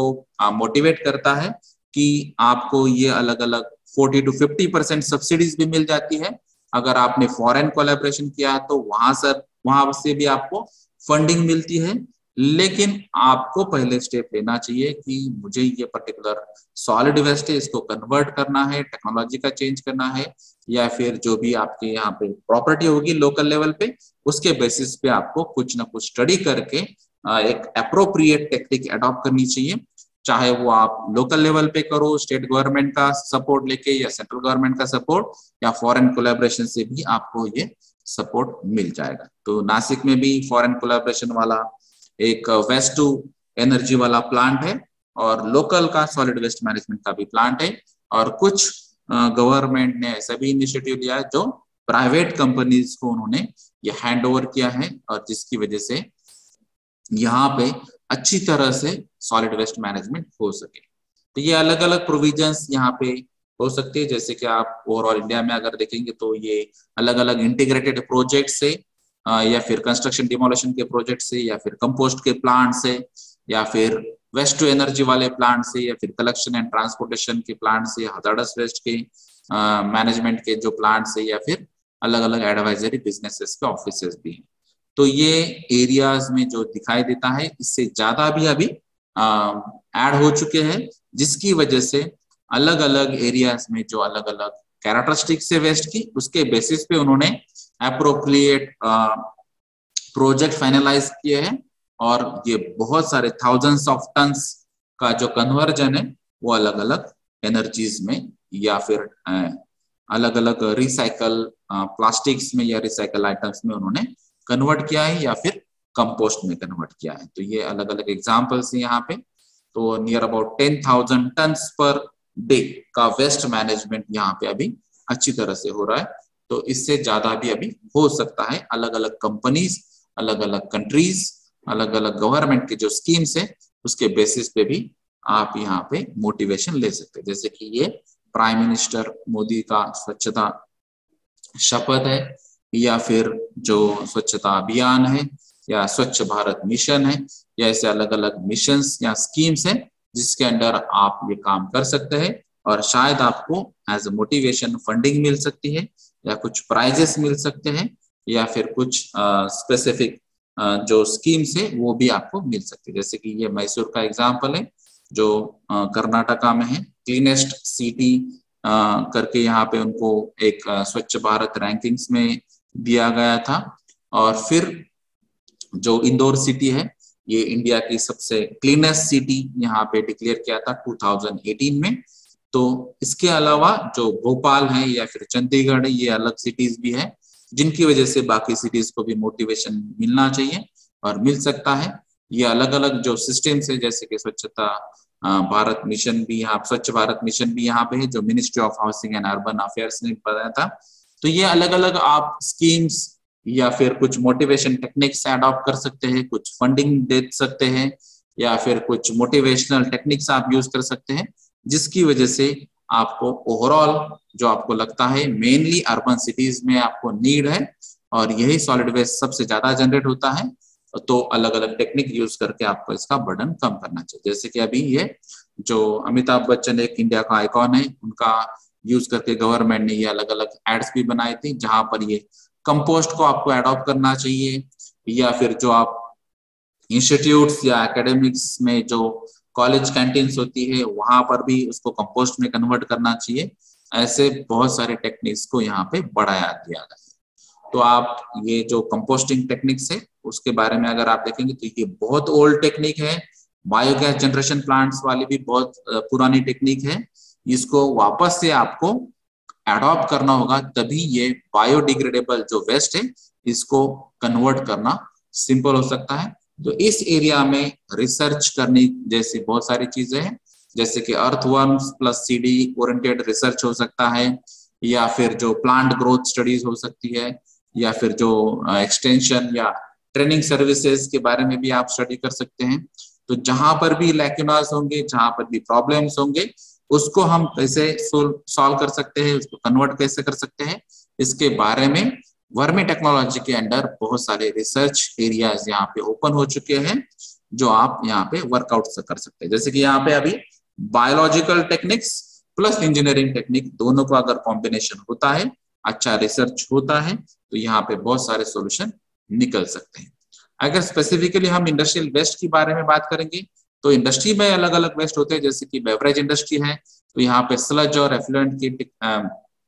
वेस्ट यहाँ पे आ सकती है। पेपर में भी स्लज और एफ्लुएंट हो सकती है। टैनरी इंडस्ट्रीज में स्लज हो सकती है। टेक्सटाइल में डाइंग स्लज या शुगर में प्रेस मड, बैगैस या शुगर बीट मड या पल्प। डिस्टिलरीज में स्लज या एफ्लुएंट या थर्मल पावर स्टेशन में मेन बर्निंग या इंसिनरेशन है इसलिए ऐश जनरेट होगा। मिल्क प्रोसेसिंग में या एफ्लुएंट ट्रीटमेंट प्लांट्स में स्लजेस जनरेट हो सकती है। तो ये इंडस्ट्री की अलग अलग वेस्ट होगी। उसमें से स्पेसिफिकली आपको जो वेस्ट आपको लगता है कि ये वेस्ट वर्मी कंपोस्टिंग का यूटिलाइजेशन करके या फिर कुछ बॉटनिकल गार्डन का यूज करके आप कंपोस्ट में कन्वर्ट कर सकते हैं। तो ये स्पेसिफिक वेस्ट को आपको सेग्रीगेट करना है और फिर उसको कंपोस्ट में कन्वर्ट करना है। तो ऐसे कुछ न्यूज या न्यूज़पेपर, रिसर्च पेपर्स बहुत सारे ऐसे आ चुके हैं जहां पर अभी अलग अलग जो टॉक्सिक या पॉइजनस जो सॉलिड वेस्ट है उसको अभी अच्छे तरीके से प्रोसेस किया जा रहा है और वहां पे उनका कन्वर्जन अलग अलग रिसाइक्लेबल रीयूजेबल आइटम्स या कंपोस्टेबल या बायोलॉजिकल आइटम्स में कन्वर्जन हो रहा है। तो ये सिंपल सा फोटोग्राफ है जहां पर पता चल रहा है कि ह्यूमन बींग्स जो बात नहीं कर रहे वो एनिमल्स यहाँ पे कर रहे हैं। जैसे कि यहाँ पे ये कौवा जो है ये प्लास्टिक बॉटल या टीन जो है मेटल टीन